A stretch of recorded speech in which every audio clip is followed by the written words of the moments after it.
Good afternoon, and welcome back to another episode of Smoke and Mirrors presented by the Sports Idiots on the Worldwide, I almost said the Worldwide Sports Radio Network. You hear that? How long ago was that?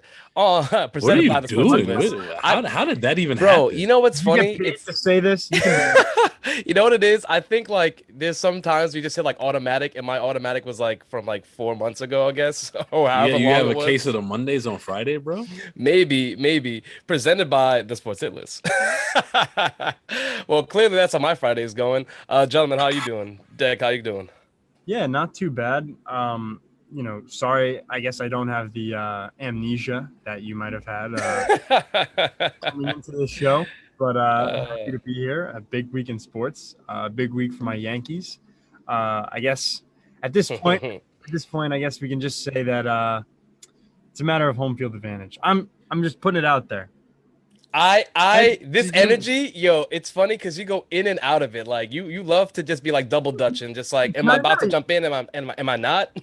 Yeah. At this point, I'm surprised he's not on a double Dutch scholarship up there. Yeah, I don't even know. Is that really a thing? No, I think it is a thing. I think it used to be a thing. I don't know if it is anymore. It's like I'm turning on and off a switch. It's like when Brady does that little prayer before he's about to go off on a nice comeback down multiple scores. Think of it like that. All right. Well, we'll get to that. Greg, how are you doing, sir? It was an intense week of teaching, so I'm happy it's Friday. Very happy it's Friday.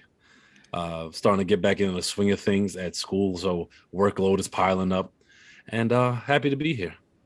Yeah, cheers to the weekend. Good. Cheers to the weekend for sure. I enjoy our Friday show. It's nice to set the people off into the weekend with something nice. Yeah. And so Deck, you brought up the Yankees, and yes, that's definitely a nice story. But I'm gonna talk about my Mariners right now because my Mariners. I didn't realize we were in Seattle. I'm taking my flowers early only because. First of all, when I called that pick for the wild card, everyone's like, okay, that's ridiculous. No way. And obviously, as the season's gone along, people have been like, yeah, Steph, you know what? You might have a chance. But even on Monday, you and Eddie Gonzalez, I'm going to call you out, Eddie, because you're like, oh, Walter yeah, this is a three-team race. There's no way that Seattle has a chance. And what they do, they go and they sweep the A's, which good on them, right? Now they are tied for the second spot in the wild card with a Los Angeles Angels team that they're going up against now, very beatable. And as far as home field advantage goes, Deck, I mean, it is like the Yankees would have to get swept, right? In order for them not to have it at this point, it's looking like. And it's a possibility, potentially. We'll see how the Rays do, but I don't think it's a lock necessarily. But Greg, I want to hear from you. What do you make of this wild card race and the Yankees? Do you think it's a lock like Deck does? I know you don't, but I want to hear from you as always. Before we get to the Yankees, right? I just want to say shout out to the Orioles social media team because their trolling of beating the Red Sox was hilarious. I just got to say that if the Yankees got swept, the first thing you mentioned today would not have been the Orioles social media team. I'm just putting it out there. The first thing I mentioned was Seattle. So, I mean, I'm focusing on the right thing. Because you don't root for the Orioles or you don't root for the Red Sox, because most of the time I'm directly going at you for your takes. So, yes, that's where I would have come for it. So you're just two out of three. Two out of three for the Yankees. We're going to get there. Exactly. I said before I get to the Yankees. But also, Deck, that's what you're here for. That's what you're here for, Deck. Like, as long as we have you, why do we need to focus on the Yankees? You're going to do it for us. Because I enjoy your misery. That's why. So, I mean, I'm not miserable.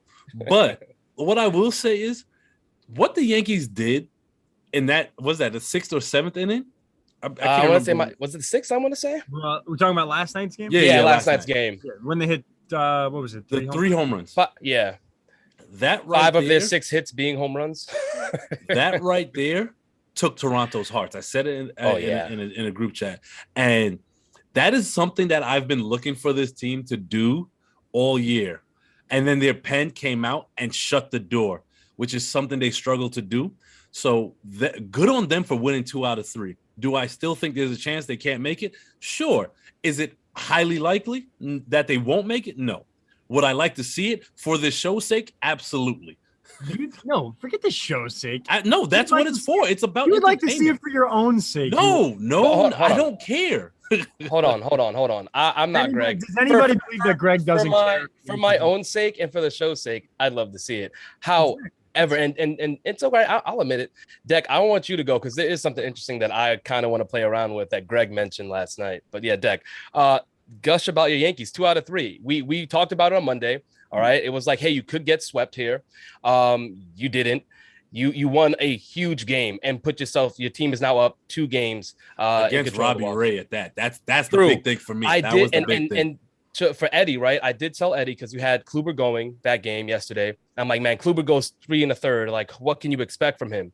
But the bats really talked. They spoke for their team they needed to. Aaron Judge, your MVP pick, going deep twice to dead center. Yeah, I mean, he's been a top 5 MVP candidate. If he was in the National League, he very well may have this award right now. I mean, there's a big if, but I hear you. Well, of course it's a big if. He's changing leagues. But, I mean, exactly. He's going against the National League competition. Yeah, I mean, the AL is just it's been a great year for hitters and pitchers in the American League, and I'm going to emphasize that and I'm not going to put like an and or behind it. I'm going to put the hitters and pitchers to reference, of course, Shohei, who in my opinion is the MVP. But yeah, as far as the Yankees go, really great series. Overall, listen, we didn't get the start we wanted from Cole. That was probably really the big troubling thing. Yeah. But I don't want to say they lost well because you hate to lose a close game. But when you're down 5-1 against Jose Berrios and you come back and wind up tying it up at 5-5, losing 6-5 sucks. But at least in their losses, they showed a lot of fight and they showed that this team can come back. And that's what good teams do. They battled. They were down 4 runs at a clip, 2 runs at a clip. They made it. They chipped into the lead, and they did it really stereotype. Stereotype. Yeah, stereotypical baseball. Yeah, typical. Yeah, there you go. You got it. For, the model for how to make a comeback efficiently. So I really like that. The bats. I mean, Greg, you said it best. It really sucked the life out of Toronto. That inning alone might have knocked him out of the postseason race. I agree. But I think at this point, I mean, listen, very different from what we were looking at Monday. Absolutely. Extremely different because the Yankees did take care of business. To give credit to them, it was a very good series. A sweep would have been nice, but to get 2 out of 3, I was on Spot on Sports. Shout out to Mike Trezza and Mike Udone on Tuesday night, right before the Fan Zone, talking about would you sign for a 2 out of 3 series victory? And absolutely, when you can get a series victory over a team that you're a game above in the wild card is huge. And I think that the better team won. I think that the Yankees are a better team than the Blue Jays, and they showed out. And they, with their ace, and the same can be said for the Blue Jays. Both aces imploded. Both guys in the Cy Young race. I'm not sure what to make of it at this point. It'll probably still go to Ray, just because of how inconsistent Cole's been throughout the month of September and really throughout some of the year. But I mean, to have your ace give up 5 runs, and the one thing I'll say in support of Cole is that at least when he gives up 5 runs, he still gives you that 6 innings, 8 to 10 strikeouts, which is good to keep your team in a game. And I think that actually did play a factor in allowing the Yankees to get those bats alive. Similar to your bullpen, really. I think that's the big help there too. Real quick before you go, Steph, the one thing I will say I don't think I spoke about enough in this series, and it definitely was my Yankee bias, against the Yankees, is the age factor, the experience factor. Outside of Bo Bichette, a lot of the young guys for Toronto didn't show up. I would say that's a team that really is like I don't want to say a year or 2 away because I think they're a year away. It's you could say it. I think it's fair. Like I think they could very well have been a playoff team this year. They were playoff material, but obviously things shake out. Playing above their heads a little bit. Shake out the way they should. Yeah. In terms of talent levels and teams like that. But I think getting more seasoned, maybe even adding another bat in there. I really do like their pitching, but to add another pitcher or a hitter in the offseason and just really try to go for it and really go for the AL East. Veteran as well. I think that veteran presence is going to be totally. And George Springer, shout out to him because he's really been good at his leadership presence since he's gotten over from Houston. it's good for him for his reputation, with everything that Is went that down. you complimenting a former Astros player? Check you. Oh, yeah. No, totally. I complimented Beltran on the fan zone the other day. But George Springer did a really good job this year, even from the time when he was out to begin the season, to his IL stints, because he didn't stay healthy for the majority. Not the majority of the year, but he had a couple stints. His leadership was very good, and that's a veteran presence that you'd really like to build on, I think, as a front office going into the offseason. Definitely. They're going to have a bright future with that young core. Yeah, definitely. I mean, how many was it? 4 players that have over 100 RBIs? I think 4 players, and I think they have like 3 guys with 30+ home runs. Wait, so it's Boba right? It's Simeon, Teoscar, and then it has to be.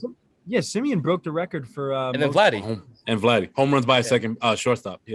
No, second baseman. You're right. Second baseman. Amazing. 44. we do have the meltdowns. The meltdowns that have happened this season have been quite spectacular. It's funny that we were talking about the Red Sox after that first 3-game series versus the Orioles. We're like, wow, the Red Sox are going to be garbage this year. And do you remember that? That was too funny. Yes. And then they went on a tear. Yeah, we were happy. They were in first place for so long, and now we're talking about them at the end of the season. Like, wow, how could this happen? Meltdown. Like, this is a team that they looked like for most of the season that they were going to be locked in. Like, the Yankees maybe had a chance for taking it from the Red Sox. And here they are going into a 3-game set versus the Nationals, and it's not a lock. I mean, they would need to sweep, and I don't even see that as a possibility necessarily. They have the Red Sox sweeping the Nationals. I don't see that as like a lock for it to happen. Is what I'm saying. I thought you just said you didn't see it as a possibility. No, like a possibility of them like definitely sweeping them. Like, it's not a lock to me. I think it can happen, so it is a possibility, but it's just not a lock for me. The way that they've been playing. There's 3 meltdowns. Steph, you still got to talk about that scenario. I didn't forget about it. But I was getting to the other. Yeah, I mean, we have, So I was talking about the Red Sox. We do have the Padres, another team that they were just built to win. They went out there to get the depth. They got the pitch. They got the hitting. They had everything that they needed to. And yes, that is a very competitive NL West. But that it just down that stretch got so ugly. You get to see the fight between Machado and Tatis, but that clubhouse, that those players just they lost their heart. They lost the fight on the end there. Nope. To me, it's similar to what happened in the Mets clubhouse. They stopped following the guy they're supposed to follow, and that was the manager, because of his decision making. But does that not? There was no heart there. I mean, you could see the players, like there was just no fight in them. Well, no, I don't think there was no fight. I just think that I think there wasn't. I don't think there's no fight. The games they lost. It's similar to like when Taijuan Walker got taken out at 74 pitches in the 7th inning with only giving up 1 hit. You lose faith in a manager making the proper decisions, and these guys are just like, why are we playing for this guy? It's kind of like what happened with Doc Rivers in Philly. The players don't want to play for this guy, and then it becomes a infestation within the organization. No, I don't think it's on the manager. Actually, from what I've heard, that's going on in San Diego, is it's more geared towards the front office. They were really upset and disappointed that they couldn't bring a pitcher in like Scherzer at the deadline, and they were equally upset when they found out that they were trying to trade Eric Hosmer and get rid of that contract. That was like one of their main goals at the deadline, and they're all buddy-buddy with him. He hasn't been good in San Diego, and that contract has been a detriment to them, but they were pissed off at the management for even thinking about trading him, and you saw a huge second half collapse from that team. So after your Tatis diatribe earlier this season, I joined a couple Padres groups, and I've stayed in them. And it's really interesting, some of the articles they share. And this is why I speak to the issues with Tingler and how they're similar to Rojas, and the players have an issue with it. And it's underlined. You won't really hear it. But because they share video clips and things like that, I get to watch.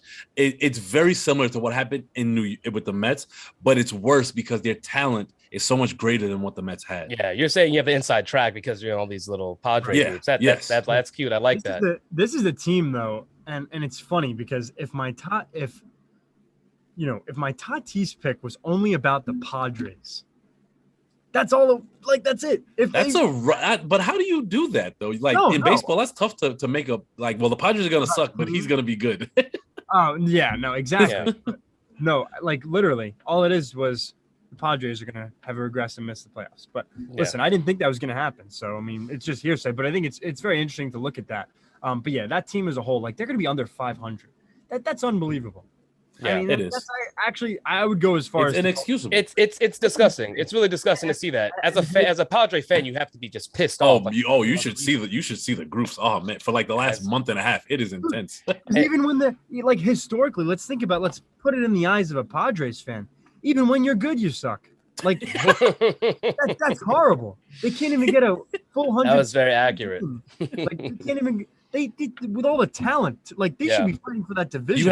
If you have an MVP on your team with the talent to go with it, you have a platinum glover because that's what Machado is, and you have the auxiliary pieces around to win. You should win. Period. Yeah. The only thing I'll have in defense of them is that, and Chuck said it best about how the Padres were surrounding Tatis with talent, like the Angels should have did with Trout 8 years ago.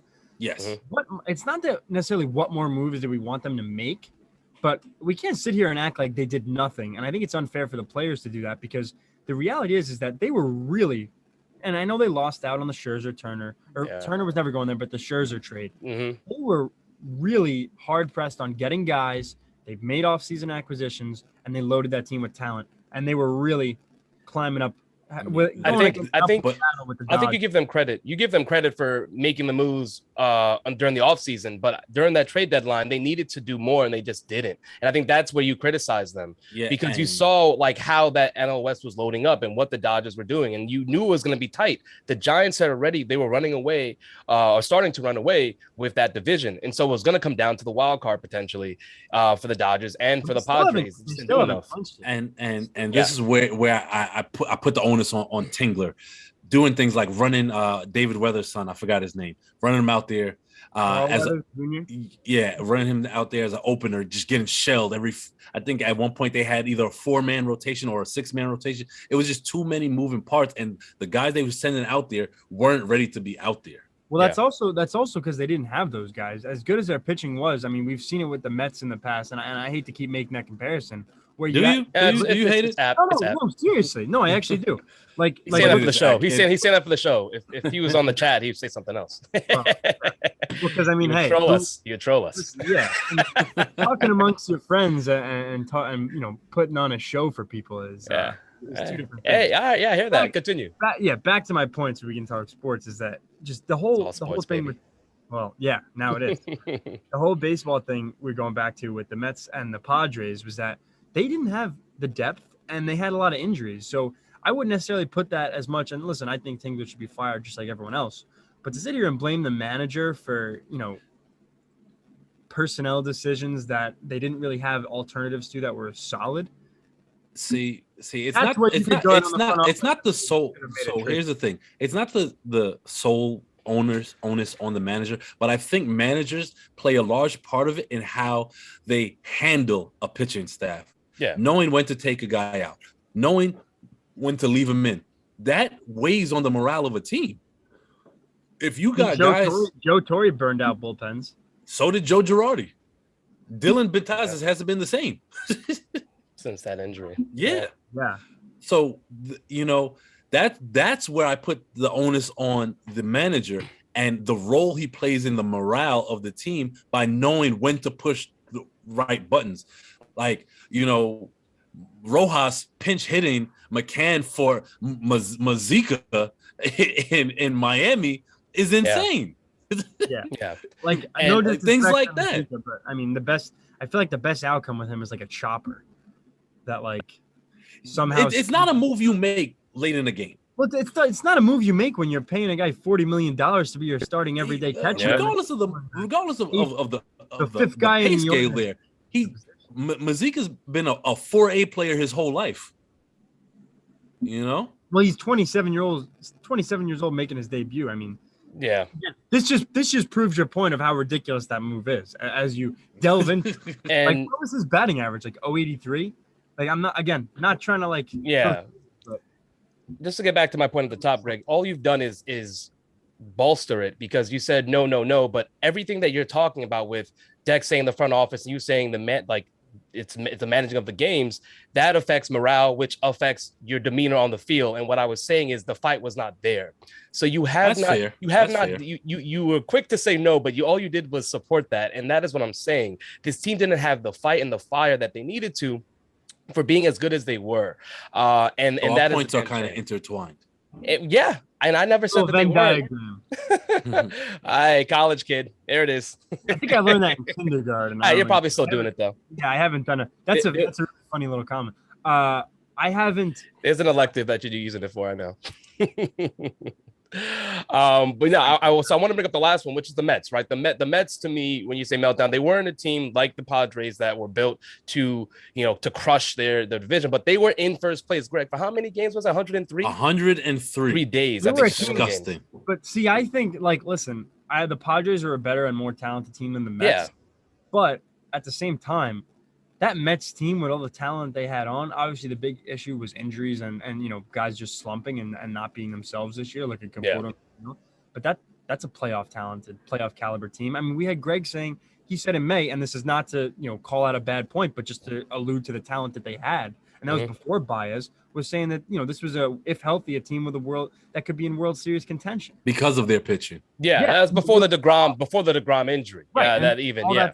But I'm just saying, to say that the Padres are a terrible collapse, but the Mets are still a disappointment just because they're still a collapse to me. I mean, just because they had that division. They're in a bad division. Exactly. That was the division they could have won, that they should have won, and they didn't. Another deadline that went by that they did not do enough. Phillies too. Bad on Girardi. He took blame for it, but really. Listen, I know Girardi's an old school manager, but I don't care what anybody says. The front office is making a lot of the decisions out there, just all around the league, But the Phillies, I mean, and Bryce Harper's in the MVP race, a week ago. And not after this weekend. Who the hell? Yeah, who the hell knows? He's been dogging it the past 12 days. 0 for 11 with 5 Ks against the Braves. Yeah. Shout out to Alberto for sending me that. The question of, who the MVP could be in that. Tatis, Harper, Soto. We're going to get to the MVP in a second. I don't get how Andres put Tatis out of the race. No. Don't talk about him. I'm not doing this with him. No. I don't believe that belongs here at all. We're not even going to talk about that. That's tomfoolery. What I do want to get to is a very fun and exciting scenario that could really play out for this wild card, where the Yankees get locked in, right? Home field advantage. And the Mariners are going up against the Yankees in that one game series. And there's a part of me that is, I don't know how I'll necessarily react, but if the Mariners were to beat out the Yankees, poetic justice for yourself, I would say. Whoever's in the don't get emotional. The job's not finished. I don't like. Oh no. This is me thinking about the potential future that might be, where the Mariners beat the Yankees, and I don't know if there's enough. If my phone can send enough gifs and memes on all these chats to really convey how I would feel. And what I think it is that I think that momentum is something that we all acknowledge on this show, and the Mariners are definitely riding some heavy momentum right now that they could play above their heads and get into this wild card, stay in this wild card rather, and get past this wild card and beat out whoever it might be, very likely the Yankees. I like the scrappiness, man. I just love the scrappiness. I love how they're playing right now. This, to me, is a team that sees a moment and is ready to seize it, where other teams are... Carpe diem. All right, Robin Williams on top. I'm standing on top of my desk. All right. Oh, Captain, my captain.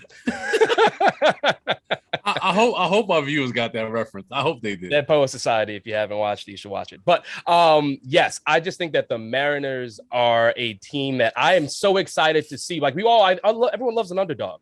Yankee fans, maybe not, because you guys don't know what it's like to be an underdog very often. That's not true. Did 2017 never happen? I mean, how could you say it? What I'm saying is that you haven't experienced enough of being under to actually know what it's like to be an underdog. You know what I mean? There's not enough consecutive years of being the team that isn't supposed to win. So you damn straight an underdog team. I wasn't thinking as a shot. I was saying, yeah, of course. But the only thing for the Yankees and Mariners is do you feel confident throwing Marco Gonzalez out in that game against Garrett Cole and against that team in Yankee Stadium. I do feel confident with Marco Gonzalez because he would be the starter. It's I mean, it's Marco Gonzalez and you have maybe Gilbert. I don't know how you feel about starters for me coming out. Gilbert's a rookie. I mean, he's on tonic time right now. He's not getting the ball. He is a rookie. Oh no, what I'm saying is that it's Johnny Holstaff, right? Like you would put your next best arm in there, and just because Gilbert doesn't have the experience doesn't mean he wouldn't see any innings. I'm talking about that one game. Yeah, that one. Game. Yeah. That one game is definitely Johnny Holstaff. Yeah, and then you figure it out in the division series. Like Gilbert is the 4 starter. You know, unless are you saying you think he's capable of being like a Justin May hybrid guy? So what it would be is whoever has the throw date, whichever starter has their throw date that day, you end up throwing them behind Gonzalez before you get to the back end guys. It'll either be Gonzalez, Gilbert, or Flexen and Flexen, and Tyler Anderson. Yes. Yeah. One of those 4 guys. Yeah, and my thing is it's not like I'm going to go into this saying like, the Seattle's going to beat the Yankees, but we've seen wilder things happen. And again, I believe so much in momentum, and it's really going to come down to how they play against Los Angeles. I think that Los Angeles series is going to set them up for a really big wild card game, depending on how they play in that series. And that's not a team that they have to fear necessarily. And they're already riding a wave after sweeping the A's. I can see the Angels getting swept as well. They should take that series. And I think that, right now, like, all right, there's some crazy scenarios. I don't want to be so, careless enough to write the Blue Jays off. But I really do believe that the soul was completely sucked out of that team and the morale was dead. And I think right now, the Brett Gardner home run was the nail in the back. You think so? I mean, it's a 5-2 game. Yeah, because you know why? Because first and second, you have one of their big boppers up. It's very likely that they could tie the game. But you go up that 4th run and you need a granny to tie it. That's very different. Especially with Chapman. I mean, he's always that's very different. Different Steph, Eddie Gonzalez, Walter Mercado himself said from the comment section, you deserve all of the flowers for the Mariners. Sir, thank you. I appreciate that. I want more for them. Like the wild card is already just them making it obviously makes me right. But I would love to see that scenario again play out. And this is for the Blue Jays. They're obviously going up against the Orioles, who they again went and beat Boston up. And we're talking about a Blue Jay team that maybe their hearts have been stolen and they don't have the momentum now. They're also screwed in terms of the race wise because right now Boston's a game up, and so like the Boston and Seattle are tied for that number 2 spot. Right? Yes, and they're a game out. Yeah, and Boston has Sale going on Sunday, so I don't want to win there. But Eduardo Rodriguez going tonight, and then they have the CBD. He's so irritating to me. Oh my god, I hate watching him pitch. Who? Rodriguez. He bothers me because the talent is there. You can see it. Yeah, definitely is. It just his consistency is lacking. He kind of reminds me of Scherzer when he was a Tiger before he figured it out in Detroit. Yeah, because he was that high strikeout pitcher that just gave up a lot of runs. He's another guy who, I mean, and that's similar to Evaldi. A high strikeout pitcher that gives up runs. But I mean, what goes kind of by the wayside, no one really mentions is that he had a heart issue from COVID. So that takes a big toll emotionally and physically on a pitcher, especially a guy who hasn't figured it out. And the rule of thumb I like to kind of abide by is usually when pitchers come onto the scene, give them like 2 to 3 years to develop into the pitcher that you think they can be. Like a perfect example to stick on the Mariners is Logan Gilbert. That's a guy who's a top pitcher coming out of the farm. He had a pretty decent year this year, a good stepping stone, struggled early on and got on track and started eating more innings than, besides throwing these 4 or 5 inning games. He's a guy, talk to me in 2024, talk to me in, even 2023. And I think we're looking at a pitcher who is really good. Yeah, I would agree with that. I mean, it takes time. But so what Rodriguez is doing this season and what he's done in prior seasons is very similar. I mean, he has cleaned it up more. He's more reliable now, I would say, than he has been. So to Deck's point, yes, with time and just knowing that he's gone through heart issues after dealing with COVID, I didn't know that. So to see how he's pitching with given that, I think it is very impressive. He can give them really good games. He's someone that, it's definitely like a roll of the dice sometimes to know who you're going to get. But when he's good, he's good. If the Red Sox lose the wild card game, I'm sorry to cut you off quick, but they could have a big dilemma as who they're going to pitch because they're going sail on Sunday. It's not going to be wrapped up. Johnny Holstaff. Evaldi will probably start, and it'll be similar because, again, it's a one-game playoff.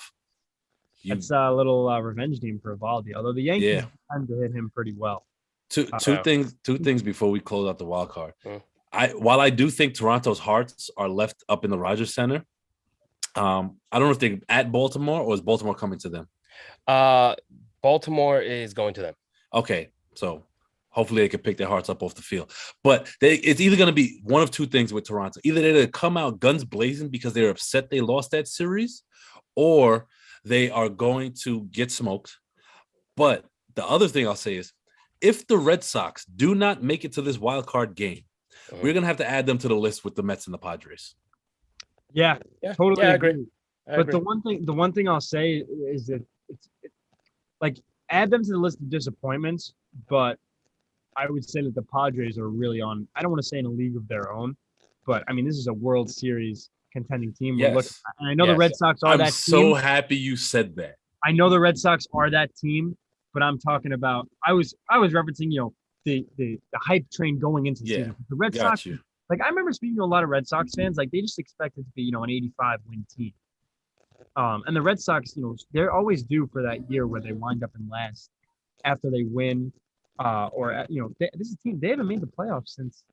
Hold on. You said something. You said it'll be a massive disappointment like the Padres if the Red Sox don't make the playoffs. Right. And I get you. However, the biggest disappointment in all of sports would be a World Series aspiring New York Yankees not making the playoffs. It is not likely that it'll happen, but in the event that it does, we're gonna have some fun on this show. Yeah. Sorry to inform the viewers that no fun will be had with any of that. There would be more fun if I had a Boston accent and I was talking about Xander Bogaerts and Rafael Devers 24 hours in a day. But yeah. I mean, a sweep if the Yankees were to get swept, like we're talking, that scenario could be playing out. There's several scenarios that could be played out where as I said, tied too. I need you guys to stop like the wishful thinking and just acknowledge. I wasn't wishful. I was just saying. Hold on. No. I'm not buying that. Says the guy who has the most wishful thinking. You still wish for Daniel Jones to be a playoff quarterback. So let's stop that. First of all, okay, and this is the thing, and I can't wait. I hope we get to Jalen Hurts today. Just like writing. He's next up, baby. Good. But Jalen Hurts did what I expected him to do. It has nothing to do with you. I'm talking about quarterback development as a whole. What is the point here? Let me know. Yeah. What are we talking about? The point is like writing guys off so early. Like we wrote Darnold off too. So yeah. Let's see. I didn't write Darnold off. I wrote the Jets off because the Jets as an organization are incompetent. Right. Well, maybe not you, but everybody. I was told Sam Darnold was hot garbage on a play. As opposed to that just being a reflection of the organization. But I think we can move on. I think we covered all baseball stuff that we needed to cover. Yeah. We did cover a lot. We covered everything, just about everything. Just to let it be known. Seattle, baby. Yeah, and to also you got to get a jersey, bro. Now you got to get like a de facto fan. Honestly, we were talking about this a while ago. Why don't you get the teal? Like that is such a nice jersey. But will it hurt to get a Kelnick one? Like you might have to go somewhere else. No. So this is my thing, right? I watched that game, right? So I'm watching the game. When they went up, I was so excited. I was like, man, the excitement I had, I was like, I need to get a jersey. I need to get a fitted. I need to get a jersey. I might need to go out to Seattle to be like, my people, I'm here. He'll broadcast that in the pouring rain outside of. We need to, if that happens, we need to. Your clip of picking them for the wild card needs to go viral. I wanted to. I really wanted to because like that's how they'll embrace me out in Seattle. Like, man, this kid believed when no one else. Everyone in Seattle did. No one outside of here thought we could do it, and you did. Who the hell believed in Seattle? Those are the most. The diehards. Every fan base has delusional fans. They're there. Well, yeah. I mean, obviously. I'm in New York. But, yeah. I'm looking at one right now. So anyway, that's that passive aggressive shit that pisses me off. If you got something to say, like just say it. I did say it. I said I'm looking at a delusional fan right now. You know what though? To talk about going back to the Mariners, I'll let that one slide. Uh, But go back to the Mariners. Did you guys see Kelnick's troll job of the Mets tweeting out oh no. LFGM? That's obvious. That's not the Mariners. Not the Mariners. Hashtag. Yeah, of Wow. course. But it very well could This be. is after the win. I mean, I'll tell you what, that shows that he was last upset about being traded. That means he didn't want to be traded. He wanted to play in New York. I'm sure he did. Under the bright lights, who wouldn't? Who would want to go to Seattle? No respect to Seattle, but who would want to go to Seattle? By comparison to New York, I mean, like when you're comparing like another city to play ball in compared to New York, like you want to be in New York. This kid's a stud. He would have been the guy if he stayed in New York. He's got an element of cockiness to him too. Oh, he does. Especially when he started in the gym. Very, very Clint Frazier. I see there's a lot going on behind Greg there. So let's move on though, because we did talk a lot of baseball. I want to get into some football. We had our picks for Monday Night Football, so we're going to recap that. So you get to talk about Jalen Hurts. So you're welcome, Deck. But we got it right. Cowboys won 41-21. No one is really surprised here. I want to pay attention to Greg's smirk. Like I just wanted to see him like start laughing. So sorry, that's all I just wanted. My bad. No, it's perfectly fine. So, and Deck, I'll let you start. This game went the way we expected it to. I will say the one surprise is really how little the Eagles ran, even though they were down. And I know they had to come from behind. Just the lack of touches for Miles Sanders is really ridiculous to me. He only had 5 touches for a total of like 50 something yards. But Deck, what is your take on Jalen Hurts and these Eagles? Yeah, so I'm definitely gonna like to circle back to the touches comment because it's super active. My take is this: I said from the beginning that I believed in Jalen Hurts, but I think the Eagles are just such a bad team around him. But it's this smoke that happens every week that is so like frustrating to listen to. Where's the smoke coming from? Where's this? Sports Illustrated? No. Sports. Okay. Just the football world of. Gotcha. It's just so funny to me. 1 week, Jalen Hurts has a pretty good week. Yes. He plays good, and then everyone says, "Oh, Hurts is the real deal. This team is." I guess no one was really saying the Eagles were that good, but Hurts is the real deal. This is the guy. He's a stud, gangster, whatever. Kind of like how the coach of the Chargers, Staley, said that about Justin Herbert. That's like what it is week to week on a week to week basis in Philly. Then he puts out a dud on Monday Night Football, and here we go with this guy sucks. This team's horrible. Reactionary. Yeah. Totally reactionary. And he is inconsistent. But if you look at what he has around him, like this is the guy who, and Shannon Sharp is saying this, and he's got a point, but he's missing the real reason why he's saying it, saying that this team is so bad. He's right on that. But then he pissed me off. He hits all of us with the, I wasn't his target audience. See, that's why I said all of us. He hits all of us with the, he shouldn't be starting. He's not good enough to be starting. You're right. Did I say sharding? I meant to say starting, but sharding is a good way to describe the Eagles' performance on Monday night. He shouldn't be starting. Yeah, the reason he shouldn't be starting is not because of his talent. It's because no quarterback should be starting in Philly right now that has something on the line, like a rookie that has to prove himself. Like that is a team right now that cannot roster a developing quarterback in the spotlight at that position in that city, no less. It's similar to how we saw Justin Fields. I don't know what the hell the play calling was, by the way, from Matt Nagy. He shouldn't even have his job to not run one RPO with Justin Fields. Like there is no excuse to have a guy like that on an offense that has the potential to be that dynamic. So stale. Maybe we undersold Mitch Trubisky. Maybe we. I've seen those memes. Maybe we really did. Like this guy actually went to the playoffs twice with Matt Nagy's offensive scheme. I don't know who the hell would believe in him. Shout out to Travis. He's been on it. Like Matt Nagy is a fraud. He is not a good coach. And I've been saying this all along. Like this is the guy who coattailed off of that offense and, before it was kosher, of the whole Alex Smith and KC. Then he got, he was there, not when Mahomes was there. He was there for like the year he didn't play. But just that offense being so dynamic. Another Andy Reid coordinator like Doug Peterson that got, thrust into the spotlight. Doug Peterson did win. That's fair. But going back to Hurts, like this whole, week to week, he's a good player. He's not a good player. Like Miss me with that. Like, it's just so stupid. I can't even understand. Like, people don't understand how QBs develop in the NFL, and it's like just so frustrating to like listen to the nonsense that everybody. Chuck just made a great point. Coaches, especially, I don't know what it is with coaches when they get to a certain level. I guess they feel because they got there, that's what we're gonna do. This is how I got here. This is what I'm gonna keep. But every year. Yeah, but he says coaches don't like to adjust their personnel. It's true. That's very how true. You should. If case in point, this is why Harbaugh in Baltimore is one of the best coaches in the league, because they drafted Lamar and they tailored the offense to his skill set. That's the guy who went from Flacco to Lamar. But that's given, and he did that very. Yeah, and with ease, I would say too, just the transition wise. Yes. What I will say about the game on Monday night. There's a meme that kind of encompasses everything I felt about that game. It was Nick Sirianni, I believe that's the first name, Nick, the coach of the Eagles. Yeah, Nick Sirianni. Mm-hmm. And the meme had him with the dumb face, and the caption was, "When you lie on your job resume."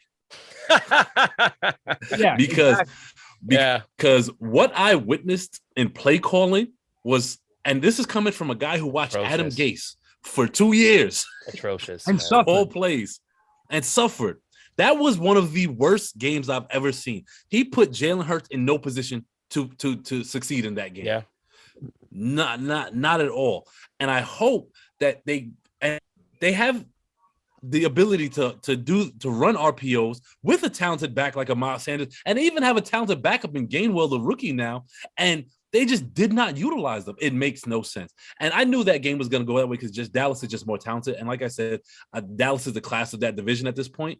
If you're going to develop Jalen Hurts, allow him to use the little bit of talent that is around him. Yeah. Miles Sanders can help the passing game, but you know what? Definitely can.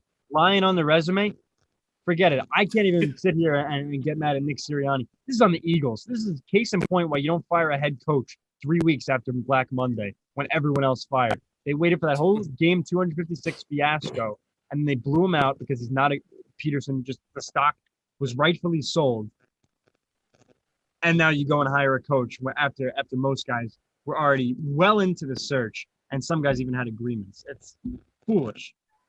Yeah, it is. It is. But that's the organization that Howie Roseman is his general manager of, and that's what he's doing out there. So Philly's gonna Philly. It's good. It's good to see a team. I can't wait for Philly's Giants though. That's gonna be such a shit. I was just about to bring it there. Because I do want to know. I do want to know who are you taking in that game? Oh, I would take the Giants. Also, I mean, this is a team that is as a homer or like you. No, as a serious like all right prediction. Just because multiple reasons. I think that Hurts would struggle against the pass rush, and if the Giants defense can get back on track a little bit. Listen, this is a team that I've accepted that they're not going to be good this year. They've showed me every aspect, like every shot they had to win, whether it's against the Falcons or Washington. The Broncos, they just got outplayed because they couldn't get off the field on third down. Those two games, the last two games, they showed you glimpses of a decent football team that could actually win a game, and they couldn't get it done. You can't drop interceptions in the end zone. You can't go offsides from the nose tackle position on a freaking the game-winning field goal. And it's not even like they were making noise because it's your own freaking build. They were on the road, and the home team was kicking it. So just a lot. And Ziggy says something about Daniel Jones continuing to not be good as well. The fault I'll give to Jones right now with the Giants is that they're not driving down the field consistently enough. But as far as his quarterback play, statistically, he's doing better than he did. He hasn't hurt the team as much as he's done in the past. He hasn't thrown a pick. He's had one fumble. I think a lot of his inconsistencies won't show up in the box score because it's little. It'll just show up as an incompletion. Whereas the thing that pisses me off the most leads to the poor drives, though. Yeah, exactly. Because he is in year 3, and right now the way he breaks down a play in real time is he looks at his first read. If it's not there, he's gone. And the thing that can really hurt him more is if he doesn't go right away, he stalls, and we saw a lot more of it last year. holding onto the ball way too long. And when you hold onto the ball way too long, it usually winds up on the ground in most cases, or you do, or both, which is a lot of what we saw from him last year. But just not going through the progressions of the way that a year 3 quarterback should be going at this rate. But Jason Garrett, if they put up 10 points against the Saints, and I think the Saints are going to absolutely destroy them this week. If they put up 10 points against the Saints, the clapper's gone. His key card is not going to work on Monday. And if it does, if it does, then Joe Judge should be gone with him as much as I mean, the same way we kind of, held the San Diego Padres front office, feet to the flames, held them accountable. Held their feet to the flames. The Mariners got to be held to the flames on this. Well, I think the fans held them to the flames when they booed him. Yes, I don't think he ever expected that. Eli weekend, guys. They booed John Mara. Eli weekend. And who would have thought that booing the owner would have been like the 25th worst thing that happened on the field that day? And I should have just said 53 because that's how many people are on the Giants. But 25th based on how many times that they really couldn't march down the field. And like the drop pick pisses me off. I'll tell you a quick little funny story.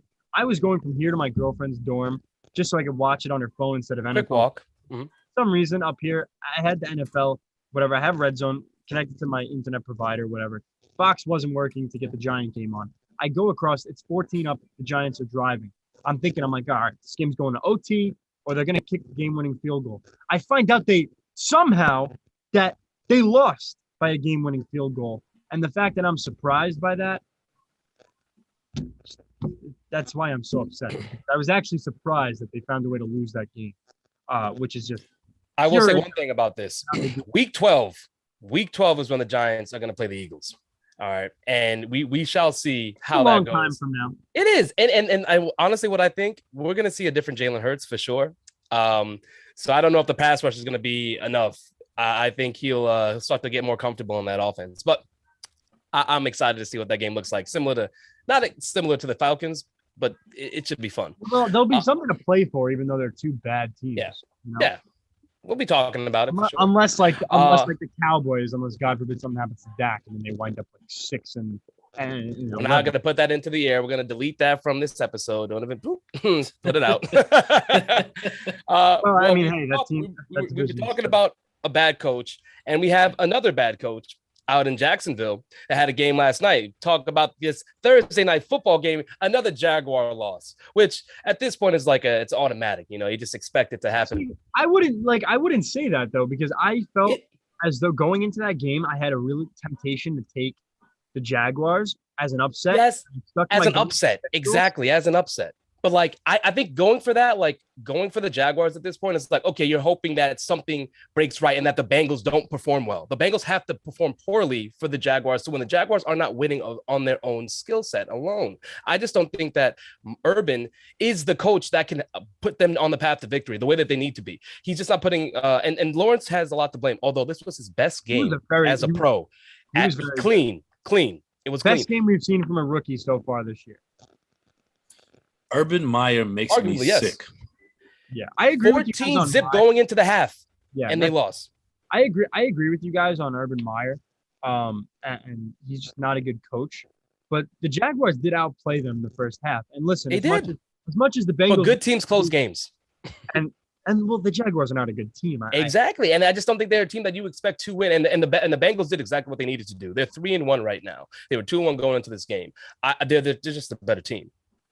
Right. I agree, but the one thing there with the Jags and everything, and the Bengals actually more so is that I know they beat the Steelers.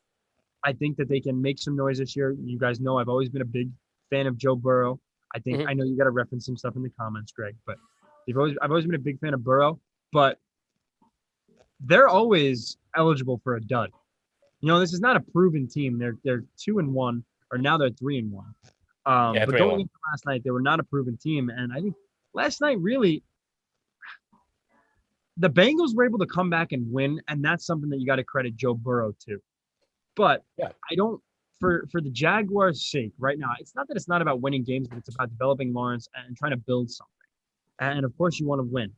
But the way they fought last night and the way Trevor and they drove the team down the field, he was good from passing. He was good running. I think it was some missed opportunities in that second half. Yes, but it was a win for the Jaguars in that they were able to at least show that they could build something with Trevor and that Trevor wasn't, having 3 bad games a la like a Zach Wilson on the Jets. He could kind of turn it up a little bit and show that he's got something for the people down in Dubai. But here's the thing, and Greg, I'll let you go after this. One of the major reasons why we saw the Jaguars do a lot better than they have thus far is Urban decided to stop sabotaging James Robinson and gave him 18 carries for 78 yards. We should have ran more. He's not a believer. I don't get it. They played the cards tough too. Like they almost got them. Yes. But see, James Robinson had more carries in that game as well. Now he has 18 in this game, 78 yards, 2 touchdowns. James Robinson and that running game is everything for running game in general is good for quarterbacks, definitely for rookie quarterbacks. And I just can't imagine. This is why I say Urban is just not the solution. He's detrimental to that team's success and to Trevor Lawrence's overall growth. Totally. But that's what I'm saying. Like the fact that Urban is there, Trevor Lawrence is going to be hurt, just like Adam Gase for Sam Darnold. It just is not a good combination. He's not someone that's going to help Trevor Lawrence be the quarterback that he can be. I think he's lost in the sauce. He's lost in the sauce, really what it is. He's in over his head, and he cannot be the coach that Trevor Lawrence needs. That is exactly what it is. What would be nice to see is you see all this Eric Bieniemy and even the Urban Meyer linkage to USC. It would be nice if the Jaguars, kind of got it together and fired Meyer after 1 year, a little dud, and then just brought in Eric B. Because that would be great for Trevor Lawrence. It would be great for Trevor Lawrence, but knowing the Jaguars, Tom Coughlin's not there anymore, so that means there's no smart minds left down there in Jacksonville. So, I would like to cease on talking about that terrible person who runs that team. Like to cease. Okay, fair. And talk about the Bengals just real quick. Get into it. Shout out to Garrison, as he calls him, Big Body Burrow. Big Body Burrow. He does indeed. And we're seeing what we all expected of him after the LSU season. A guy who could be a franchise quarterback and make the plays when it matters the most. And shout out to one of the most underappreciated receivers in the league, in Tyler Boyd. He showed up last night with no T. Higgins. Stud. 9 catches, 118 yards. The slot boy. Yeah. And Mike Tomlin better start paying attention to him, by the way. Also, I just real quick, the Steelers suck. That we cannot reference them as a good team anymore. We just can't do it. Big Ben, they're not good. Big Ben is a big has-been. I told you guys this in March. I said Big Ben cannot effectively run this team. I do remember that. I do remember something. He has nothing to prove. He needs to be on a couch drinking a beer. I was told he still had stuff left in the tank. I was told. No. From who? Both you guys. You were referencing stats. You said he threw 33 touchdowns last year. That's the move for the Steelers, the quarterback this year, and that he had something. No. We said if they don't draft a quarterback. I don't remember that part of the conversation. Yeah. I will go back to the tape though. We can go back. I definitely want to go back to the tape. Yeah, we don't have to argue it now, but I'm thinking mid to late March, because I had Eric Siegel blowing up my phone with like 8 different paragraphs about why I was wrong about Big Ben. I haven't gotten those paragraphs about why I was right about Big Ben, but hey, hopefully maybe they'll come. No, Greg, you want to finish? Yes. And even bigger shout out to the Bengals tight end. I believe his CJ Uzdoma. Uzama. Yeah. And something. When Tyler Eifert was there, he was a tight end too. You could see those flashes of talent. Then he got hurt. He had a bad injury. He never stayed hurt. And this was a career night for him. And so you see another weapon added for Joe Burrow, and then you get T. Higgins coming back. They're going to be a very formidable offense to take down in that AFC North. Yeah. So shout out to the Bengals. And Jamar Garrison, Chase, man. I just want you to know LSU still sucks. had to fit that in. Yes. I'm glad you got that mentioned in there, because the Bengals do deserve their shout outs, because that second half was exactly what you expect from the Bengals. 3-1 team now. Jaguars 0-4 and continuing down that path most likely. But shout out to my fantasy team, because I played James Robinson. And oh wow! Shout out to Rick. He put him in his FanDuel lineup. How did you make that call? Rick works for FanDuel. That's got to be got me picked. Insider trading. Lock him up like No one. Yes. Nah, you got some inside tips, bro. Not one person would have had him started. That's unless it was the Thursday night game because they do that. Oh, true. No, it is a Thursday night game. If you got paid, okay. Oh yeah, they do the one. They do Thursday. All right, Rick. We'll take it back. We'll take it back this one time. Yeah. I want to get into some of these marquee matchups for Sunday though, as they're winding down on time. I'm gonna get your picks on these. All right. So I got Seahawks at 49ers. Let's keep it short, Travis Jr. Ooh, he's talking to you. I was like, what? I'm talking to you on the bottom of the screen. Okay. I wasn't sure if Deck was frozen. No, I'm not frozen. I'm just done with all this. Yes. That's ridiculous. Hey, when we did the picks last time, you did take a little while. Yeah, it's fine. Call me Travis Jr. because, like I said, we love to break down X's. We can't get enough of it. Hey, all right, Deck, give me who you got. Seahawks, 49ers. This is a tough game. Yes. No, it's not. Everyone hasn't been, believing in Russ. Yeah. And it's one of those things where the divisional matchups, we've seen these two teams dog it out big time. And I was leaning towards picking the Niners after going, a tough loss against Aaron Rodgers and the Packers. But I'm going to put my faith in Russell Wilson and that dynamic Seattle. Let Russ cook. I'm like I said, not that he doesn't get the respect he deserves, but at least he doesn't from Pete Carroll, from his own head coach. But that team, obviously not as talented as it always was, or at least that he was used to, because he always had a very talented defense and a talented team around him throughout from his rookie year on. But Russ is really going to show everyone why he is who he is and why he's paid like he is and the type of player he is. And he's going to march into the game's in San Francisco, correct? Yes. He's going to march into Levi's Stadium. And he's going to give them, and I guess not a major upset, but I think it's an upset in itself. Give me Russ. I think he's going to hit Lockett over the top like another 2 times. I mean, that is just Tyler Lockett is still reliable. DK. Yes. And hopefully DK can start doing some work here. I think DK is going to eat. Greg, what about you? I'm going to go Niners. This was actually a really easy pick for me because the Seattle defense can't stop a nosebleed. And that nosebleed could be Trey Sermon.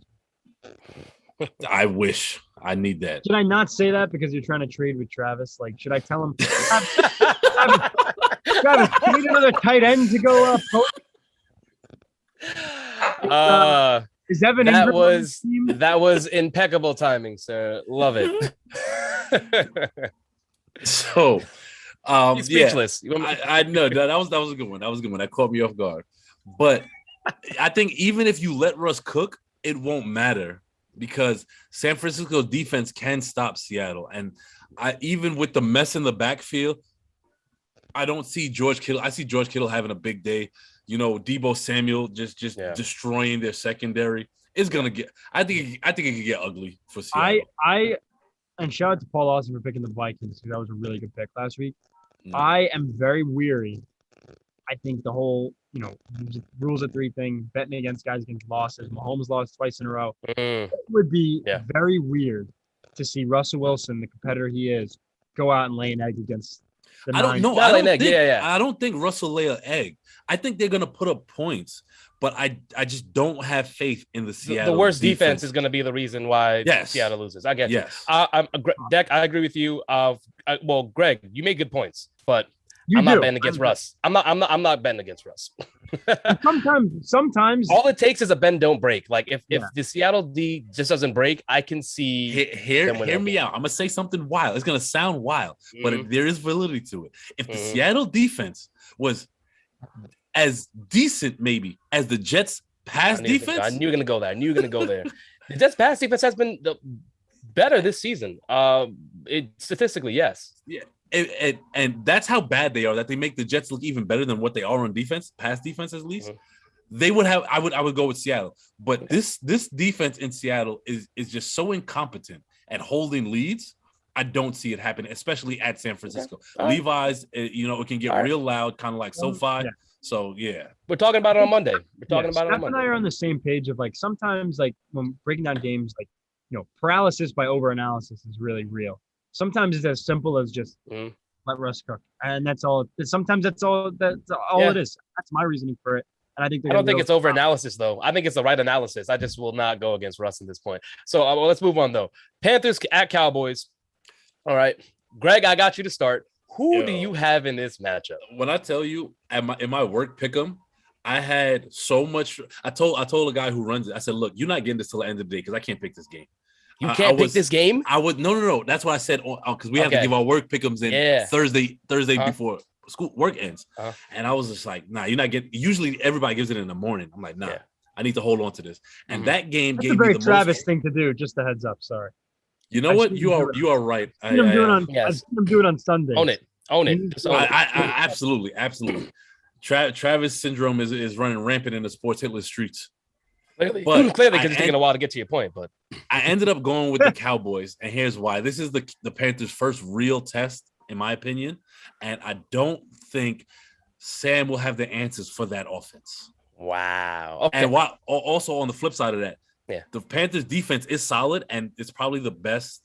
You just made a case for your last matchup. Whatever. I'm just continuing. Is the best that that Dak will see in terms of speed and the rush. Mm-hmm. But I do think that there's more talent on Dallas's offense than there is on the Panthers defense with the injuries. Like JC Horn being out is huge. Yeah. Even with them trading for Chris Henderson, which was a great trade. Shout out to my Gators. That was a very good trade because that's the guy who was a first-round pick that still has stuff left in the tank. Yes. Sure. I don't know why. Again, questionable Urban Meyer moves will live on.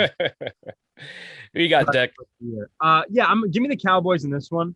I think that overall, Sam's gonna have a pretty good day against the defense, but I think Greg really sums it up best when he says he doesn't think he can keep up with that offense. And if Sam's not fighting against, the men in white, really, because I'm assuming they're wearing white. He's not fighting against the men in white in Jerry's world. On that side of the ball, he's going to fight with the dynamic offense led by Dak Prescott. Yeah. So I completely agree. And go ahead, Steph. Because I forgot. Yeah, it's okay. Travis Jr., the real Travis Jr. Wow. So, what I'll say is I'm gonna go with Carolina here, and the reason I'm going with Carolina is the same reason you chose the 49ers, because of that defense. I believe even with the injury that defense can do enough to keep Dak Prescott and that offense at bay, stop them enough times that Sam can. Let Sam cook. Let Sam cook. All right. It's really just let Sam, be free. Yeah. That's what but and the other thing is too, I'm really excited to see Hubbard, right? Because we're not gonna have McCaffrey. We're gonna see Hubbard. Yeah, we're gonna see Hubbard being used how Mike Davis was used last year. And I said this when Travis was on the show. He's more talented than Mike Davis is, and I can see him slotting into that McCaffrey role really well. And if Sam Darnold is smart, he will lean on him out of the backfield and allow him to get that ball in space. And the Cowboys D is just not good, right? Like, it's not that good. They're not that good. It's the best. It's the best test that Darnold has had thus far in these first 3 weeks, or going into this fourth week. But I do not see them stymieing the Panthers. Sam Cook. He said, "Let Sam cook." He said, "Let Sam cook." Yeah. So here's what I'll say about the Cowboys defense. Yeah. I believe, is it Trayvon? I think it's Trayvon Diggs, Stefan's brother. Diggs, yeah. Yes. He is an absolute playmaker. I said it last week, and Travis tried to ridicule me. There's been a lot of Travis references in here last couple of minutes, but I said he's a top five corner in the league, and he's an absolute playmaker. And I'm wondering if he's going to shadow DJ Moore. If he does shadow DJ Moore, is Robbie Anderson going to step up? I forgot the tight end's name, Ian Thomas. Is he going to step up? Or Arnold stepping up. I want to know. Yeah, Dan Arnold. And Steph, while I'm excited to see Hubbard play, I don't know if he's going to have the same impact that C-Mac would have. I'm not saying he will. I think it just has to be C-Mac-esque. It doesn't have to be C-Mac. Mm-hmm. And as long as they utilize him in that role, he can be dynamic, and he can be the key to that offense that allows them to move the chains and to get that ball in the red zone and for them to execute. Also, and DJ and also the connection with Sam Darnold and DJ Moore has been just phenomenal. It has been. Shout out to Travis. But Travis has got a lot of mentions. Peter said Darnold's going to throw a pick six. I think that's the Cowboy fan in Peter speaking. And somebody, Peter, is Dak going to throw like a fumble 6 again? I mean, what the hell was that? Like the disappointment in Peyton Manning's forehead, not his face, his forehead, to like make me question what the hell that was. How Fletcher Cox wound up with that ball. Fellas, let's move a little faster now. All right, we've been dragging a little bit. All right, cards, Rams, Deck. I'm starting with you. Who you got? Yeah, Rams. I don't want to be an idiot and not make an analysis for this. For the sake of time constraints. Yeah. Greg? MVP Stafford. Let's go Rams.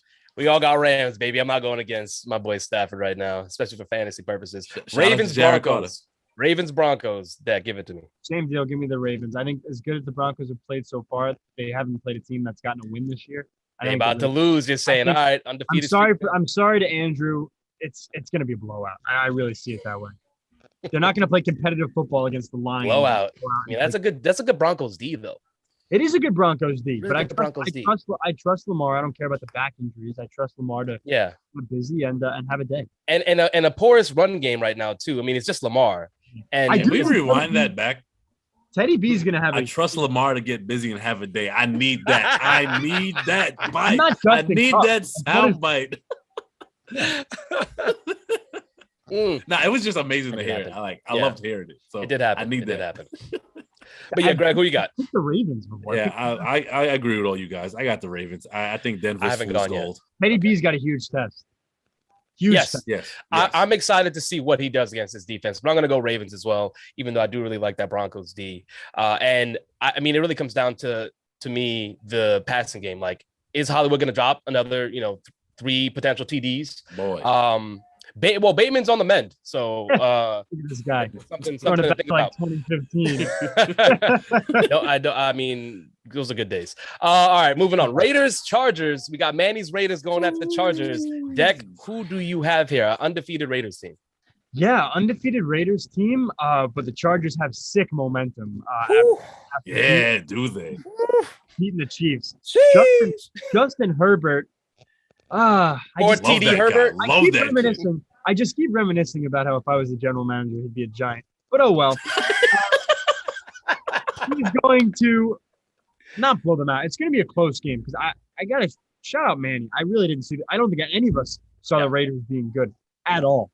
Shout out to Derek Carr on my fantasy team in the 2-quarterback league. Yeah, dude, bro. Shout out to Jameis Winston on my fantasy team in a 2-quarterback league. But yes, give me the Chargers. I think Herbert's going to get busy, but I think it'll be a close game. Hopefully the shootout that we all deserve. That's a Monday night game, right? Yes, it is. Yes. Nice. And we're on right before it, which is perfect. So you didn't even have to make that. I'm not going to make my pick today. I'm going to wait. I wanted No. I'm sorry. I made the pick because it was juicy and it was hanging there. It was low-hanging fruit. That's why I did it. No, I think something's even more entertaining than that. Well, we're going to get there. No. Manny in the Sports Hitless Fantasy League has Justin Herbert as his quarterback. Is he going to start him against the Raiders? He's going to start him. I bet he's going to trade him. You kidding me? He's going to go trade him for 5 tight ends. That's what he's going to do. I was going to say, the way those trades go in that league, I mean, anything can happen. I don't know. I mean, I just pulled off a solid one with my boy Chuck. So shout out to Chuck. One last one we got here. All right. Yeah. Let's get this. Bucks at the Patriots. Not that hard, but this matchup to me is just, it's so juicy. So although I did see Gronk is doubtful. Yeah, we're not picking every matchup. No. Going through the nice. Come on, Gronk is doubtful. We're keeping it lean. I don't need that in my life. I already forgot to play James Robinson. Do you think for a second that Rob Gronkowski, who literally hated every part of the Patriots with the exception of Tom Brady and Julian Edelman, suppress this whole man, is going to not try to go out there and potentially knock somebody's heads off? And I'm looking at Bill Belichick over anyone on the defense of New England. I want him to play. He was questionable all week, and then I just got the notification that he's doubtful. Doubtful. I mean, I don't know. Doubtful to watch film, maybe, but I don't know about doubtful to play. All right. Yeah, over under. I got over under. The question was posed by Ray Jarvis in one of the chats. Brady with 4 TDs. I got the over. Also, I don't know who did this in the chat, but somebody pinned Manny's comment that Travis is 0-3 in fantasy, and it's hilarious. I didn't pin it. I'm starting to think it's probably Carl. Great troll job. It would be ants. It would be ants to be. It probably would be pinning match. I like it. But I got the over. I got the over on that. There's one matchup we did forget that I think is actually going to be really entertaining. Please. In the Dome up in Minnesota. We got Baker and Cleveland going into Minnesota. I think that's also a tough one for me to pick. But what do you guys think? I'm in the same boat.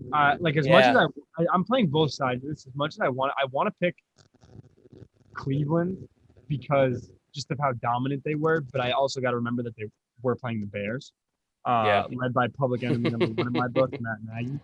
But then I also see like this is a really tough matchup, and I'm glad you brought it up. Just like it would be Kirk Cousins to not win 2 big games in a row. As we've seen him win one playoff, case in point, hasn't won the big game twice in a row, really. But it would also be the Browns. Browns gonna Brown fold in Minnesota. But do we see 2 good? I don't want to say 2 good teams folding in Minnesota back-to-back weeks, but 2 teams like the Browns are an elevation in talent level over the Seahawks. Do we see them folding? I don't know. So Manny in the comments said Cook is questionable. I don't think that matters because they have the best backup in the league. So I really don't think it matters. Madison slides in, slides in and he performs just as well as Cook. Effortless. He gets taken in like before the 10th round in fantasy. So I mean, what does that tell you? Backup exactly. Like who's the backup? Like the backup on Carolina right now. You mentioned him before. Hubbard. Yeah, he's not going to take it in the top 10 rounds. I mean, geez. The Giants. But, what I will say is for Kirk Cousins, to your point about possibly not winning 2 big games. I am a believer in Kirk. I think he's done well enough. But what I think is different now, he's surrounded by more talent than he's ever had as far as pass catchers. With Thielen and Jefferson, but now with the emergence of Osborne, and then what's the tight end? Irv Smith. Yes. No. Is it Eric Smith? No, because the last Irv Smith. Irv Smith. I'm sorry. It was like Conklin. Conklin was the big one last week though. Yeah. Oh yeah. But I think and for my Browns pick to not make the playoffs, I need them to lose. I need this to happen. Absolutely. I need the Browns to Brown. Okay, and I'm gonna be on this train all season, and I'm gonna ride it till the wheels fall off. I feel that. Hey, at least sticking to your guns. I have them as as coming out of that division. Because I picked the Chargers as the other wild card team and have the Browns miss the playoffs. I have the Chargers. You got the Chargers wild card. I have the Chargers there too. You know what's in? I got the alert on my phone today because I have both these guys in both fantasy leagues, but Julio Jones and AJ Brown are out this week. And I was like, oh, my God. Yeah. Pick against the Titans this week. And then I saw they were playing the Jets. And I was like, bro, same thing. Now I think about it. I'm like, this is a pretty good bye week for, AJ Brown and Julio Jones. Sucks because he couldn't put up a 40-piece and Greg supercharged. Love that. One thing, Chuck actually, I'm going to circle back. Chuck said, watch the Jets win the next 2 weeks. The one thing I will say is, for whatever reason, Chuck, love the Jets play the Titans really well, and I don't know why, but they do. Yeah. However, even in my Jets garb and my Jets attire, I'm still not picking them. Dude, it looks Derrick Henry is going to have a career. Oh no, it's a Star Wars hat. I'm not even a fan, but I saw it in Target, and I love it. Looks like a Titans fan, Titans hat a little bit with the T. Yeah, I can see that. I can't. All I'm seeing is Boba Fett. Sorry. Right. I wasn't a Star Wars guy, so I'm sure it's like unseeing something. Thank you, Chuck, for getting the tight end's name is Tyler Conklin. I thought it was Jack. Denzel Mims coming out party. Honestly, I wouldn't be surprised because there's no Elijah Moore. He needs someone else to throw to. The better question is if they give him snaps to come out to. Is the real question. Yeah, man. I really optimism. Peter. I guess you haven't noticed. He said Peter's still trying to lobby for AJ Brown because like I said, Peter was offering me like two jawbreakers and a pack of Mike and Ikes for AJ Brown. Wow. And I just unloaded AJ Brown to Chuck. So sorry, Peter. Chuck is now the proud owner of AJ Brown. So you gotta talk to Chuck then, Pete. Peter's a menace, bro. He's just a menace. I love Chuck. All right, I want to wrap this up. We're already over, but we're having fun. Well, I'd like to remind the viewers that just tuned in that we started at 4:30. Yes. So yes. we're 15 minutes over right now. Yeah, which we're not isn't as incredibly bad. over. Yeah, but we're over. we're not like my ass is hurting sitting down in the seat type over right now. I'm sorry when you started that. Wasn't sure where it was going. Are you ever sure where it's going? I'm not. I'm honestly never, and that's why I have to wait till the end. My ass is hurting. Dot. Peter's really mad. But Peter, you offered me Elijah Mitchell and Robbie Anderson. I got Kareem Hunt and Adam Thielen. So, Elijah Mitchell and Robbie Anderson for AJ Brown? Yes. What do you think he was getting? Hollywood Brown? I mean, that's ridiculous. Again, like I said, two jawbreakers and a Mike and Ike. Getting aired out on. So live. now I'm the proud. Oh, and I got Devin Singletary as well, which is a nice little nod on that. Peter, it was a better trade. What a New York Cowboys fan type of offer he made to you. I mean, that is just disrespectful. Something I would do in fantasy baseball. You got something you want to say, Greg? Yeah. So just to shift gears, we had some fun talking baseball and football. Oh, no. It wasn't a transition. I was saying on this topic. On this topic. Because you were giggling. You were over there smirking. Oh, no, I was laughing at Peter. Peter said, I ain't shit. That's why I was laughing. You. All right. No, because I'm about to transition this bad boy. Don't worry about it. All right, cool. My fault, my guy. Yeah, it's all right. So we haven't talked NBA in a while, but we do have some NBA news, as we did have Media Day that popped up this week, and we have the NBA vaccination mandate that's taking place, and we're talking about. And the NBA has announced a whole lot of hoopla, a lot. All right, but we have the NBA has announced that any player who's elected not to comply with the local vaccination mandates will not be paid for games that they miss. This mandate, which impacts indoor venues like stadiums, is going to be implemented in New York and San Francisco, which is going to affect the Knicks, the Nets, and the Warriors. The mandate only affects players who play in those markets. Any out-of-market players will not be affected. So any visiting teams will be at full strength when they play in these markets. We saw that vaccination status was a hot button topic during Media Day, and we had players like Wiggins and Kyrie Irving who stressed that this is a private matter when it came to their vaccination status. In regards to Irving, we had on CBS Sports, Shaq was on, and he was asked, what would you do if Kyrie was his teammate? Like, what would he do in that scenario that he's not vaccinated? And Shaq had this to say: I would go upstairs and say, get him out of here. Get him up out of here. We can win with the 2-punch, with 1-2 punch, a great shooter and a rebounder we have. Because now every day we have to answer questions about him and what he's doing. Get his ass out of there. However, whoever owns the Nets, get him out of there. So Shaq is a big proponent of moving Kyrie Irving because he's not going to be playing these home games. Greg, I know you have some strong feelings about this. What is your take on the vaccine, this mandate, but also what Shaq has to say? So on the vaccine itself, whether you get it or not is not really my issue here, because if people have these strong convictions and they're standing by their own principles for whatever they believe in, I'm not going to try to talk them out of it. If they're going on misinformation, that's a different thing. That's a different thing. Yeah. Right. But if they have, like, say, somebody's expecting a child and they're trying to conceive and they don't know how it'll affect that. They're not going to come out with that. I can understand being hesitant. Yeah. But Shaq is an oaf. That's what he is. He's an oaf. And for those that don't know what I mean, he's a caveman. And this type of response is why he's a caveman. To go up and say, well, he needs to be traded because there are a bunch of other players that can. First of all, to say that lacks context. Those other players are there because of Kyrie. You get no KD, you get no James Harden without Kyrie. Yeah. So you are essentially going to mess up the one cog that is keeping the machine together. Furthermore, you need at least 3 stars in this league to win. And when you have a team like the Warriors, the Lakers, you need Kyrie. Yeah. To say you're going to win without him is short-sighted. And I feel like this is what I feel like a lot of these old school players that say things like how Shaq is coming out, they don't think about the bigger picture. And in today's NBA, players want to play with each other.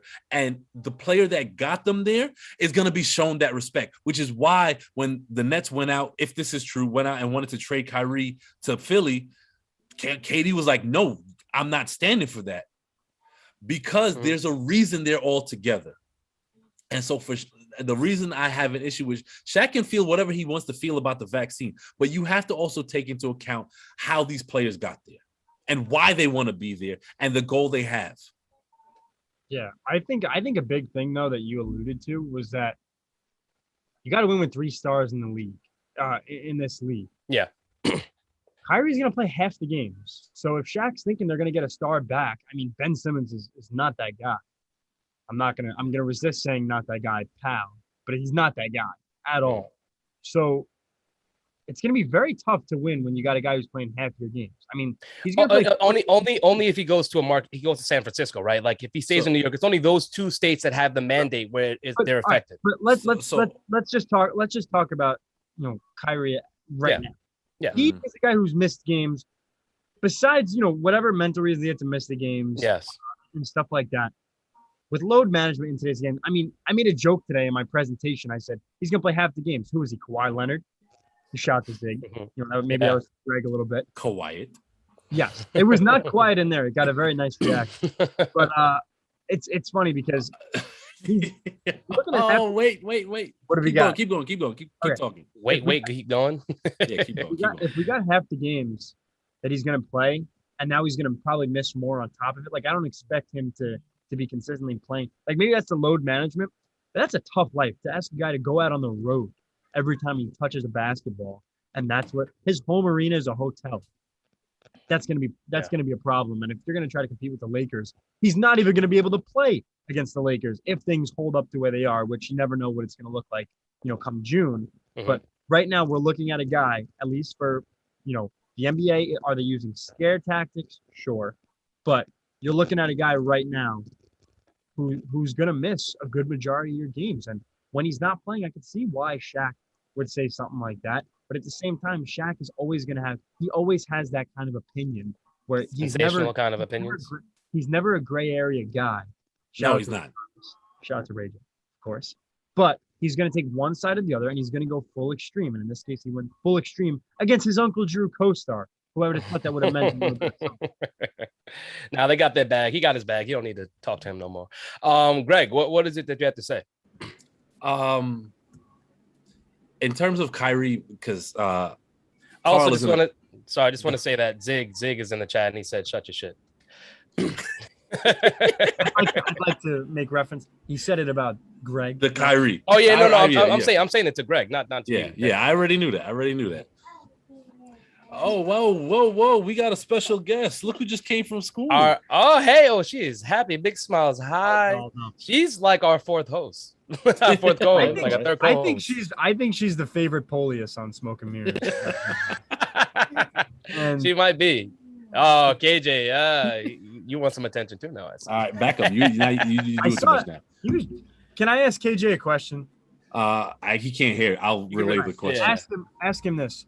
Is he still a Dolphins fan with everything going on? Don't do that. Are you still a Dolphins fan? Yes.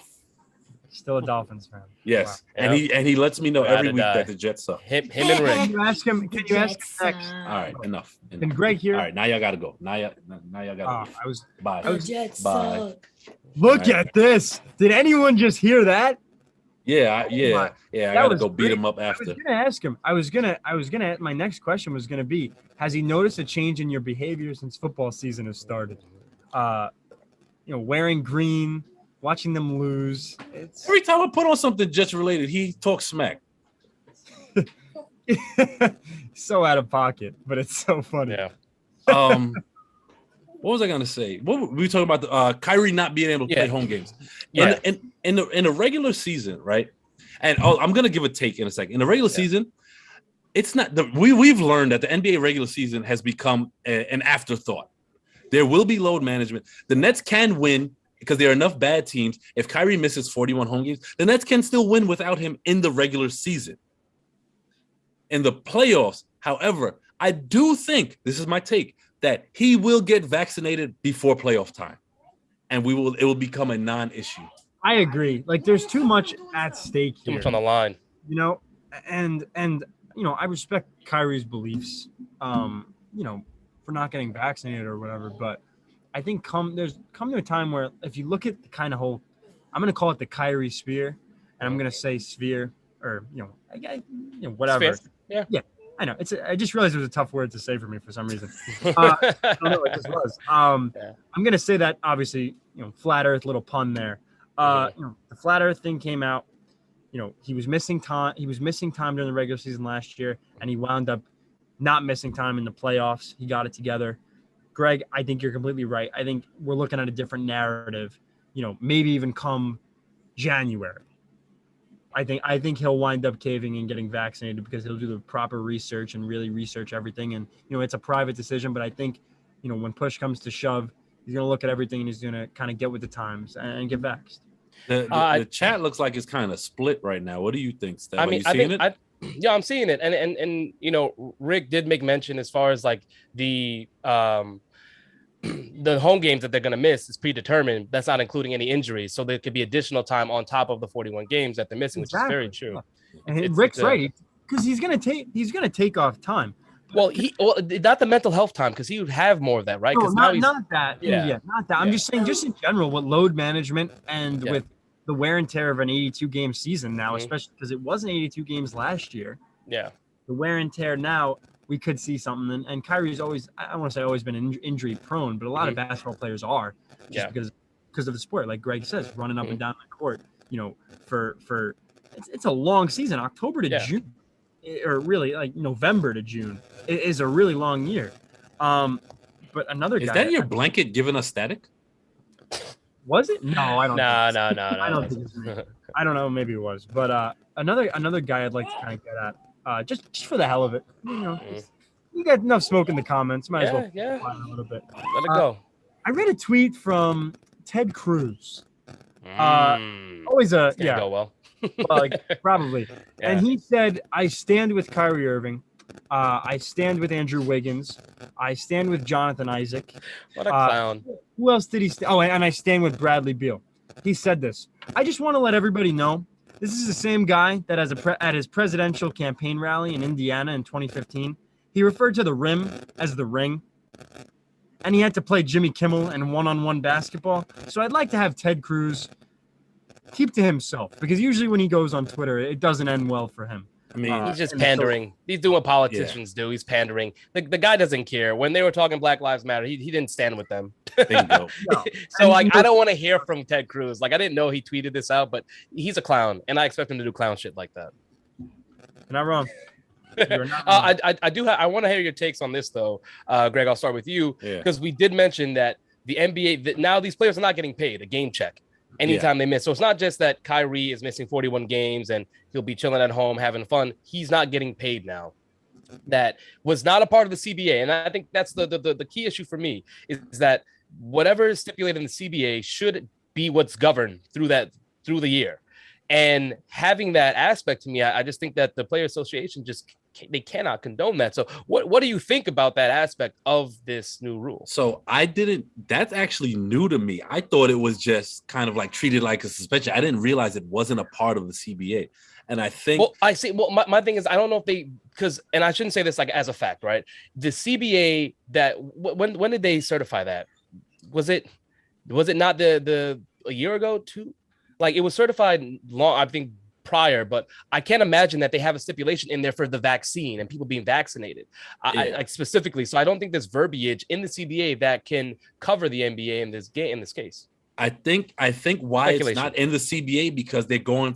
This is where it kind of intertwines with state mandates and state by state, which is only why certain states can do it. Now, that being said, if these guys. Give me 1 second. You're not even crying. So let's stop this. All right. You just wanted to be on camera. But stop yelling at your uncle. She just got the news on unfortunately AJ Brown and fantasy this week. But what I will say is stop.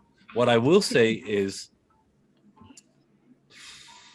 where was I? Lost your train of thought. We're talking about the game checks, CBA. Yes. Now, if they are unwilling to take the vaccine, and that's their choice, it is also the choice of the organization to not pay them for coming up and showing up to work. They're not being fired. They're just not being paid. So on that side, I kind of stand with the organizations. And this is why I say the CBA stuff is kind of sticky stuff, because it's the state mandate. They're going by state guidelines, not necessarily CBA guidelines.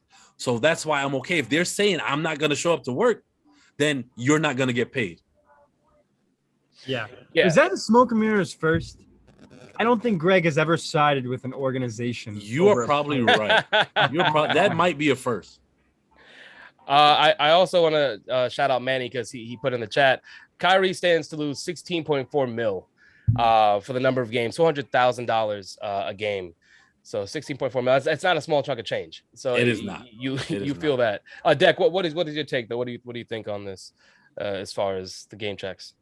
Yeah, I agree with Greg. I do stand with the organization in that if you're not there for reasons like that, which you literally cannot play in your home games because of just personal decision. Yeah. That personal decision can also be reflected, can be kind of an Uno reverse card, just right from the organization. And I think that's fair, and I agree with what Greg said. Cool. So we do have someone else that I think has an opinion on this that would love to share how they feel. They were in the comments. Now they're on the show. Boss man himself. Oh, you act like you never did this before, bro? Right? Wow. I keep trying. Coral, can you turn your phone for me, please? Wow. I'm gonna need you to take it off. Professor Coulon, what are we doing everybody here? the guidance, and here you are, vertical landscape man. Listen. I tried to get in for him, and he's not. I tried to get in the other way, and it wouldn't let me in through my computer. I don't know why. I kept trying to put in the password, and it wouldn't let me in. It's getting me annoyed. Oh no, you too old to use technology, bro? What's going on? I don't know. I'm literally trying to passcode again. This angle is giving me we have you here, bro. We have you here. I'm getting working mom vibes from Carl. Working mom. That's actually a hilarious show on Netflix. Shout out to Working Mom. Yes, it is a good show. Hilarious. My mom it's Canadian. It's Canadian. You guys are funny. You guys are real funny. So boss man, you came on to talk about this vaccine mandate. What are your thoughts on it? Yeah, well, you know what? I don't think. Oh God! There we go. See, I'm trying to get. Guys, what's going on, Carl? I gotta be honest. I don't think Greg is being fair. I think there's no right or wrong answer here, because at the end of the day, as an NBA owner, I totally understand where Kyrie's coming from, and I know the Nets fans are gonna think I'm sitting here hating on Kyrie because of what he did on the Celtics and this. Listen, you didn't even have to mention that. Now I'm gonna think you hating. No, I'm not hating. I literally said, you see it from both perspectives. I don't think you're seeing it from a team perspective. If you're an owner here and one of your best players tells you, I'm not playing because I don't have the vaccine, that puts your team in a limbo. And you're hoping that he gets it by playoff time. That's not even guaranteed. You see what I'm saying? And Declan said, well, he would have done his further research. He's had time to do his research. The players were in the bubble for a reason. You see what I'm saying? And Kyrie had a problem with the bubble. Now he has a problem with the vaccine. You see what I'm saying? So there's no clear-cut answer that he's going to play, and you're jeopardizing your team's potential to win a championship. Mind you, he has been injury-prone too, on top of that. Yeah. So it's not even guaranteed he's going to play. He's playing half the game. It's not even guaranteed he's going to play the other half of the games on the road. He's definitely what are we doing here? You see what I'm saying? So, again, I understand that it's your choice. It's your body. I fully understand that he doesn't want to play. But as a GM, you have to sit back and think, could I get a player that could play all 82 games to put us in position to win? Or do I have to hope that Kyrie's going to say, hey, I'm going to get the vaccine? Now, you run the risk there, right? First of all, who are you getting to replace Kyrie? That's number one. Yeah. What bodies are you getting at that talent? I don't know. Ben Simmons can't do what Kyrie can do when it matters. He can't. But at the same time, does he really need to shoot the ball, though? You see what I'm saying? Carl, don't come on here and talk nonsense. Again, Carl's exhausted. Carl exhausted. He's been great in papers. How do we say? Did you have a conversation with Andres before you came on? Can you listen? No. Can we listen? What do we say when it comes to sports? The best ability is what? Availability. Thank you. You're not going to throw a blanket cliche onto something that's not the norm. It doesn't need context. It does. It absolutely needs context. Out of context, Carl is back. Glad to see you. NBA season comes, and here you are. You show up. It's not out of context. Why am I not surprised? Is Kyrie playing right now? He can't play at home, right? But what And he's not going to get paid for that. But that team is good enough in the regular season to win without it. But here's what I'm saying. Say you go and you trade Kyrie, right? What happens when you get back lesser players? Because you're going to get draft picks and you're not going to get a Kyrie in return. What happens to the team morale when your superstars that you also have are now upset because you traded him? Then what happens? Then what are you going to say? It's a great question, but at the same time, you're still risking him not playing. You can't win the championship without him. Then you definitely won't if you trade him. But you can't promise that either, though. That's what I'm saying. I can promise that they won't win a championship if they trade Kyrie. I absolutely can do that right now. Because who is replacing him? Who are they replacing? They can get back for that. What? But you still haven't answered it. What piece is good enough to replace him? And don't tell me Ben Simmons. I'm gonna come through this computer for you, bro. I don't think it's really a viable piece. Say it again. Like, I would really have to sit back and look at who's available and see where you can put someone in position for Kyrie. But again, this is Kevin Durant's team and James Harden. A 1-2 punch is not enough to get you and have other pieces around that. You need the third piece in Kyrie Irving. Yes, absolutely. I mean, we're seeing that with every team. Yes, yeah. But again, so you're right. So then, but then that goes to prove my point that you need him to play. He's not going to play. You're not winning. So what are we doing here? So I don't know if you heard my take before. I agree with that take. I think you said that he'll be ready. You're hopeful that he'll be back by the playoffs. No, not. I didn't. He say might I'm get hopeful. vaccinated. No, I said he will get vaccinated. I think he will get vaccinated before the playoffs because it is too big of there's too much at stake. Yeah, it's too much at stake. But as far and also it's less travel in the playoffs. There's that, So there are mitigating factors. I hope he gets vaccinated because go ahead.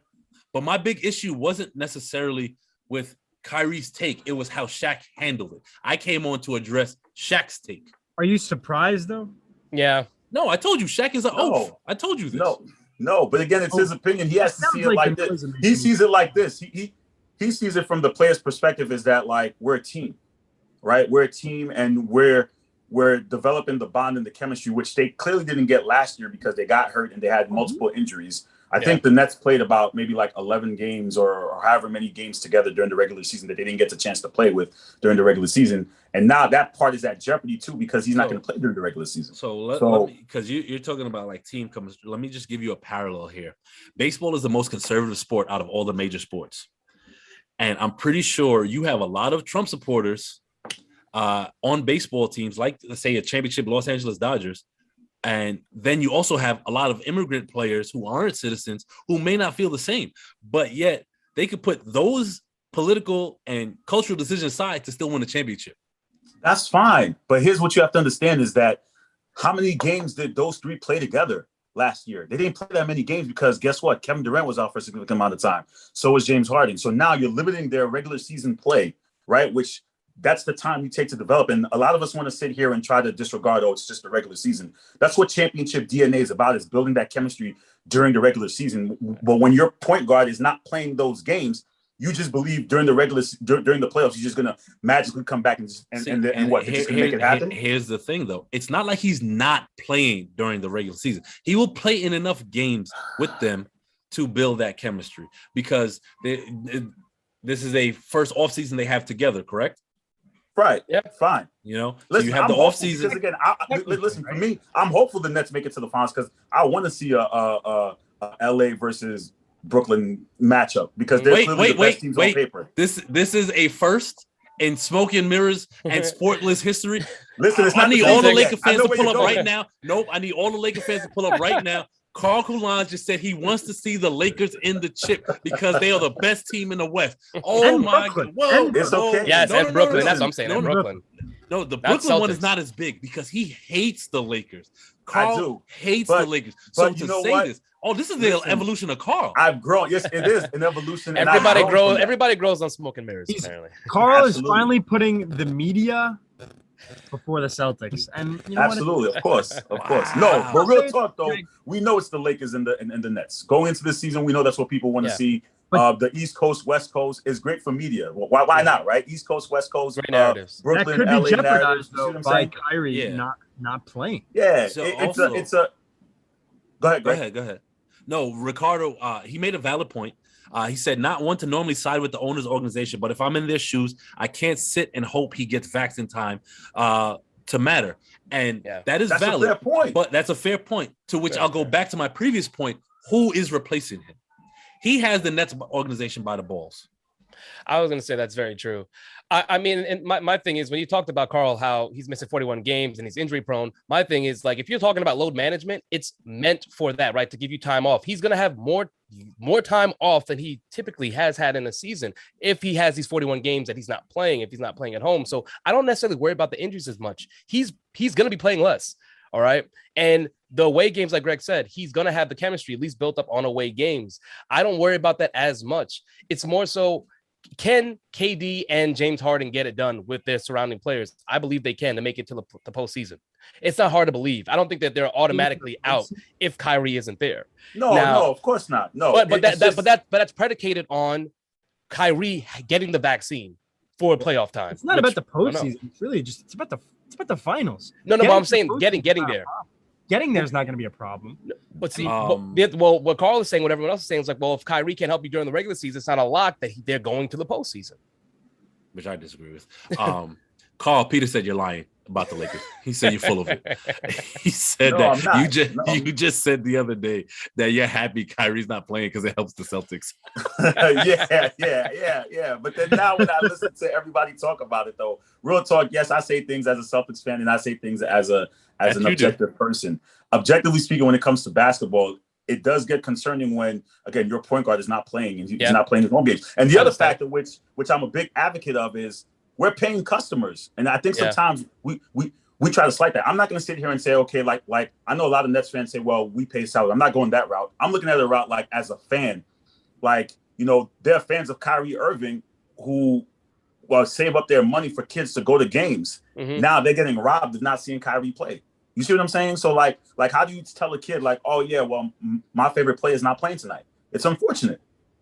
It really is. And I know people are going to disagree with me on that, but that means now you have to spend extra money to go travel to a different state, which is probably the next local place they can go is either Philly or Boston, which is in the Northeast, for you to go see Kyrie play. You know, that's not fair to them. Yeah, it's not fair.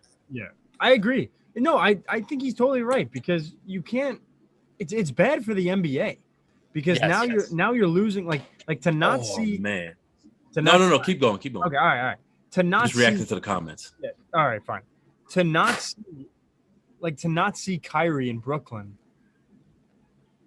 I don't want to say what are you going for, but that's a big piece. I mean, it's 1/3 of the equation there, and Kyrie's a marketable player.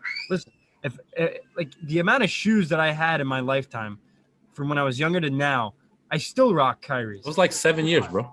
Yeah, well, exactly. Everyone thinks I'm like 12 here, so I had to maybe specify a little. And I think it's very funny that Carl can be a different guy from being a Celtics fan and being an executive producer. That's because I have no hope for my team this year. From a joking cat. Carl is full of it. I just know it. he's put on a front, and Carl is full of it. Not at all. But what I will say, shout out to my fellow educator Ziggy in the chat, and as the lone parent on this panel, I'm going to speak to it. You talk to your child about what's going on. You keep them abreast, and you will be surprised how receptive children are to what's really going on in the world when you speak to them candidly about it. Obviously, you're not going to speak to them in ways they can't understand. But as a parent, you find a way to break things down for your kids where they can understand and can have a conversation with you about it. And then when you explain it to them, they're okay with it. And then your kid will be happy the fact that they're in the stadium going to a game. That's fair. Yeah. That's fair. I was gonna say, kids bounce back real quick, boy. Yeah, that's fair. Malleable. Well, you know what? Maybe I'll speak from the adult perspective, because I remember once I threw a tantrum because I paid $300 to see Dwayne Wade play in his final game for Deb. I remember, and he didn't play because he was on maternity leave. And I'm like, I understand, but I was so mad that I literally paid for this game, and then that week he couldn't play at that game. So I felt that when you want to see your favorite play, or someone wants to see their favorite play, and you pay the money, and you unfortunately can't see it happen. So I totally see it. But again, I don't want people to believe like I'm totally like Kyrie has to get vaxxed, because I've been on record to say I see both sides of it. I understand it. You don't want to get vaxxed, but at the same time, the owner has to do something for himself, knowing that, okay, I need a backup plan. It's the same thing when a player gets injured and you need a backup plan to come in. it's the same thing here where you know that he may not play for a certain amount of games, especially your home games. You want to put yourself in the best position to win. Not having Kyrie doesn't necessarily do that for the Nets. Your example is like more temporary, short term though. When it comes to injury, you're not looking to trade someone away to like that player that's injured. What's the solution? Again, well, to Greg's point about we're hoping. What's that percentage? Is that like on a scale of 1 to 10? Are you saying by February, March, it's going to go from 2 to 6, and he's going to change his mind and get vaxxed? Like, there's no guarantee. So yeah, I agree that there's no guarantee. As an owner, when you're sitting here looking at your team and saying, "Hey, we're missing one of our biggest pieces. What do we do?" And again, Greg has a great point. You know, who's going to replace Kyrie? Like, that's a big question mark, but he's still not playing games, and there's no guarantee he'll be back for the playoffs. So, like, unless Kyrie told him, like, "Hey, don't worry, I'm going to get vaxxed. I just don't want to get it right now." Okay, cool. But we don't know that because Kyrie won't speak about it. And that's the other thing. It was like, it's a private matter.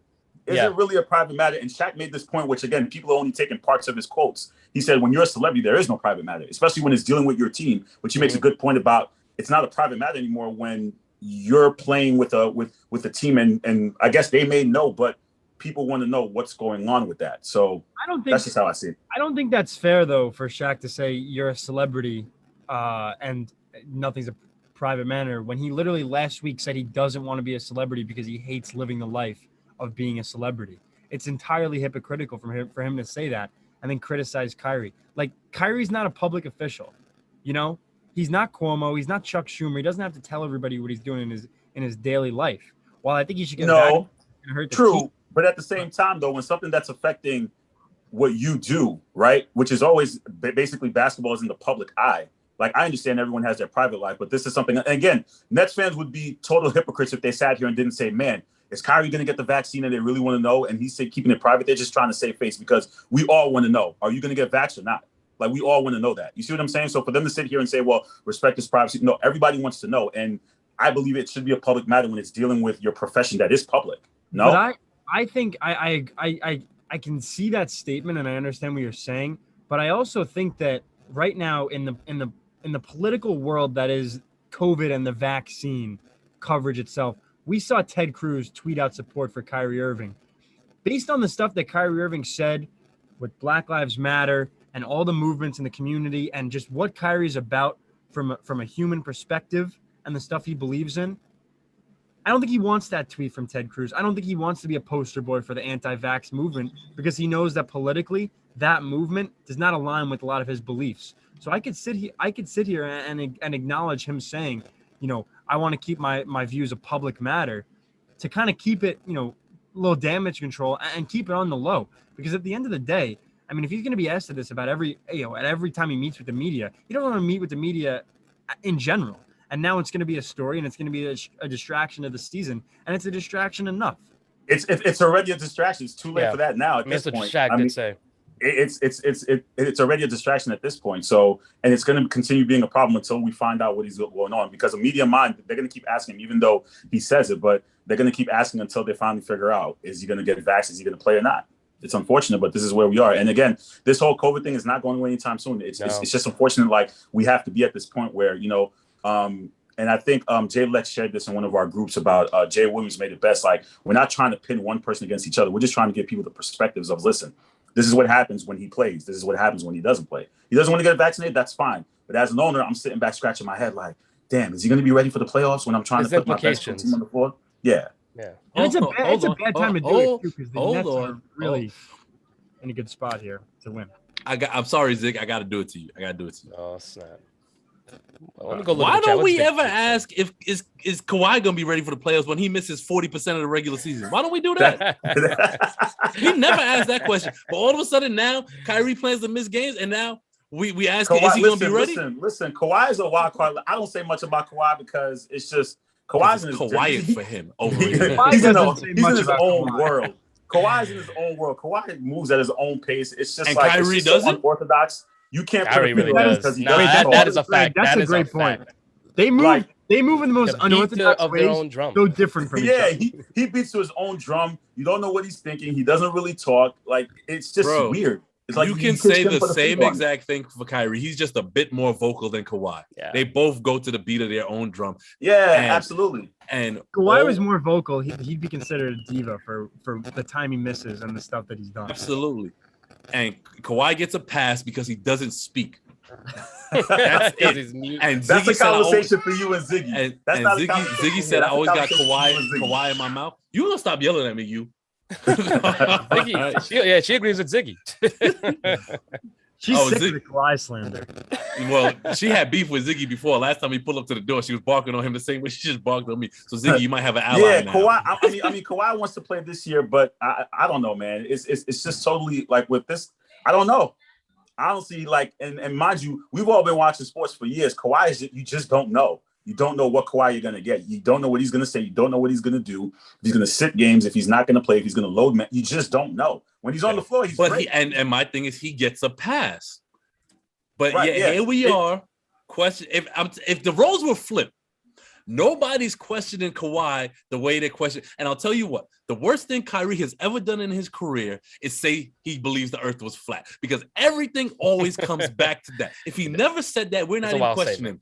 It was a wild statement. It's super wild. Like, it will never not be wild. He said some really powerful and motivating, like, comments outside of that. Like, I think Kawhi went for the human aspect, Declan, as you said. Yeah. Scientifically, I'm like, all right. Just as a side, seeing Carl struggle with technology is great. Hilarious. Listen. That doesn't happen often. It doesn't happen often. I mean, it's looking real bad right now. That's why I'm relishing it right now. I've never seen Carl's keyboard up close.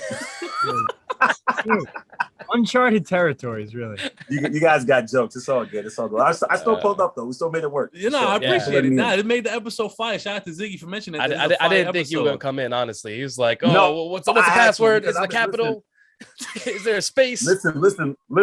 I've been feeling Deb's ear with this vaccine talk for months. I needed to talk to somebody else about it because she don't care. She's just like, "I'm vaccinated. We're vaccinated. Why do you care?" I'm just like, it's just intriguing to figure, like, just this whole landscape of, like, listen, the new noise, current events. Yeah, it's current events. And again, go ahead, Greg. In short, it depends on the player who says it. Kyrie is a lightning rod. This is why we're talking about. This is why Shaq is saying these things. Because, like I said, if it was Kawhi, we're not having this conversation. But I mean, Bradley Beal is also getting his flack, and he's a relatively quiet guy. A loyal. Right. And the other thing too is, like, Andrew Wiggins isn't getting in, and we're not talking about him. And I know Manny's like, "Oh, boy, Andrew Wiggins definitely got flack. He got killed in political media. You guys may not follow as much. Yeah. Andrew Wiggins, Bradley Beal, and Jonathan Isaac absolutely got destroyed on political YouTube. Well, Jonathan Isaac also. Listen, that's the thing that a lot of people forget is that Isaac was another guy who he was the only guy in the Magic who didn't kneel for the anthem. Yeah, and not just reporting the news. Like, this is not the first time he's been embedded in some controversy, in the political hemisphere of sports that is intertwined with what the NBA is. So it's interesting to look out for that. What's up? Who's got a comment? Rick said it's interesting. It said it's different because Kawhi isn't guaranteeing he'll be out for 41 games, or is he? Who said that? Rick. Didn't he just play back-to-back games? Listen, I'm not a fan of this load managing, man. I'm sorry. I know how you feel about load management. I already know. Call me old school. You was upset because Dwayne Wade had a baby. Like, I already know how you feel about load management. What'd you say? I said you were upset because Dwayne Wade had a baby. I already know how you feel. Really, I'm not even buying it either. Carl was up bro. Listen. When your car I remember this rant. I remember this. Listen, when your car coulage and you pay $300 for some good ass seats, you pay $300 to see a play that you didn't want to see to begin with. For his wife. And she was, and you know what's funny? She was mad at me the entire game because I'm like, Dwayne Wade sucks. He's not here. She's like, why would you say it? She was so mad at me the entire night because I was being an asshole about it. It's just like Carl, again, I understand. Listen, I understand. But I'm but I'm saying the game I picked out of all games, he had to miss. For the birth of his child. Come on, man. The game I paid. Like, I want my money back. At least that, Wade. Give me my money back. Sheesh. Money back, Wade. But then Carl had wild. Then Carl paid like $40 for like 2 Guinnesses, and then he wound up being happy for the rest of the night. I really wasn't though. But I mean, listen, like I said, I understand it, but it hurt that night. All I'm gonna say, I understand it. Listen, I understand family. I always tell everybody family first, but that night I'm just like, it was too late. I already purchased the ticket, so I had to go to the game when I realized that he wasn't gonna be there. So it is what it is. And that was when the Nets were like pretty average, right? Yeah, there was. Yeah, that was like the pre-Kyrie and everybody days. Yeah, that was during the Spencer Dinwiddie and the dancing days on the sideline days. Penny Atkins. Those are fun days. Those are fun days, though. Those are definitely fun days. But you guys take care. I'm gonna head out. You guys are doing a great job. Thank you. Appreciate it. And wonderful. Love the show. Keep up the great work.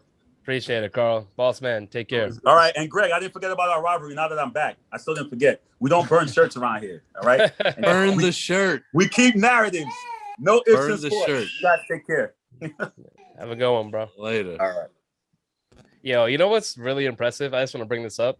Bro, we're about to be on 2 hours, and we still got the viewers here, bro. Y'all still rocking with us. Shout out to y'all for staying with the whole episode. Yeah. Y'all are real MVPs. Honestly, we had a nice little discussion. Any closing statements? I mean, nah. I mean, this is a great.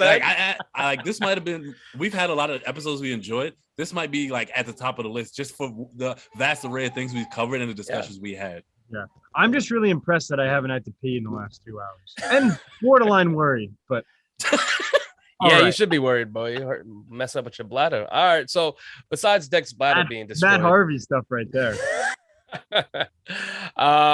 Thank y'all for staying with us and rocking out with Smoke and Mirrors for 2 hours. But don't forget to like, share, comment, and subscribe to all Hitless content on YouTube, Facebook, and IG. The handle is SportsHL. Again, that is SportsHL. Coming up, Boss Man left, but he's going to be here on Sunday at 12 o'clock to give you guys the rundown. And then Monday, us again, in the new time, 7 to 8.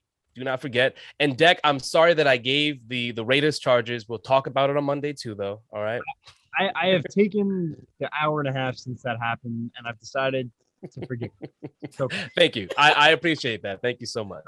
Right. And then we have the Fan Zone on Tuesday. And is it was 6:30 like a new time, or is that? Fan Zone, guys, let us know. Yeah, let us know. I want to make sure I'm giving the right times out here, so everybody's stopping by and checking everything out. But yeah, it's gonna do it for us. Your host Stephen Polius, alongside Declan Krogman and Greg Polius. This is Smoke and Mirrors, presented by the Sports Hit List. Nailed it that time. And I hope you guys have a great weekend. We'll see you on Monday. Peace.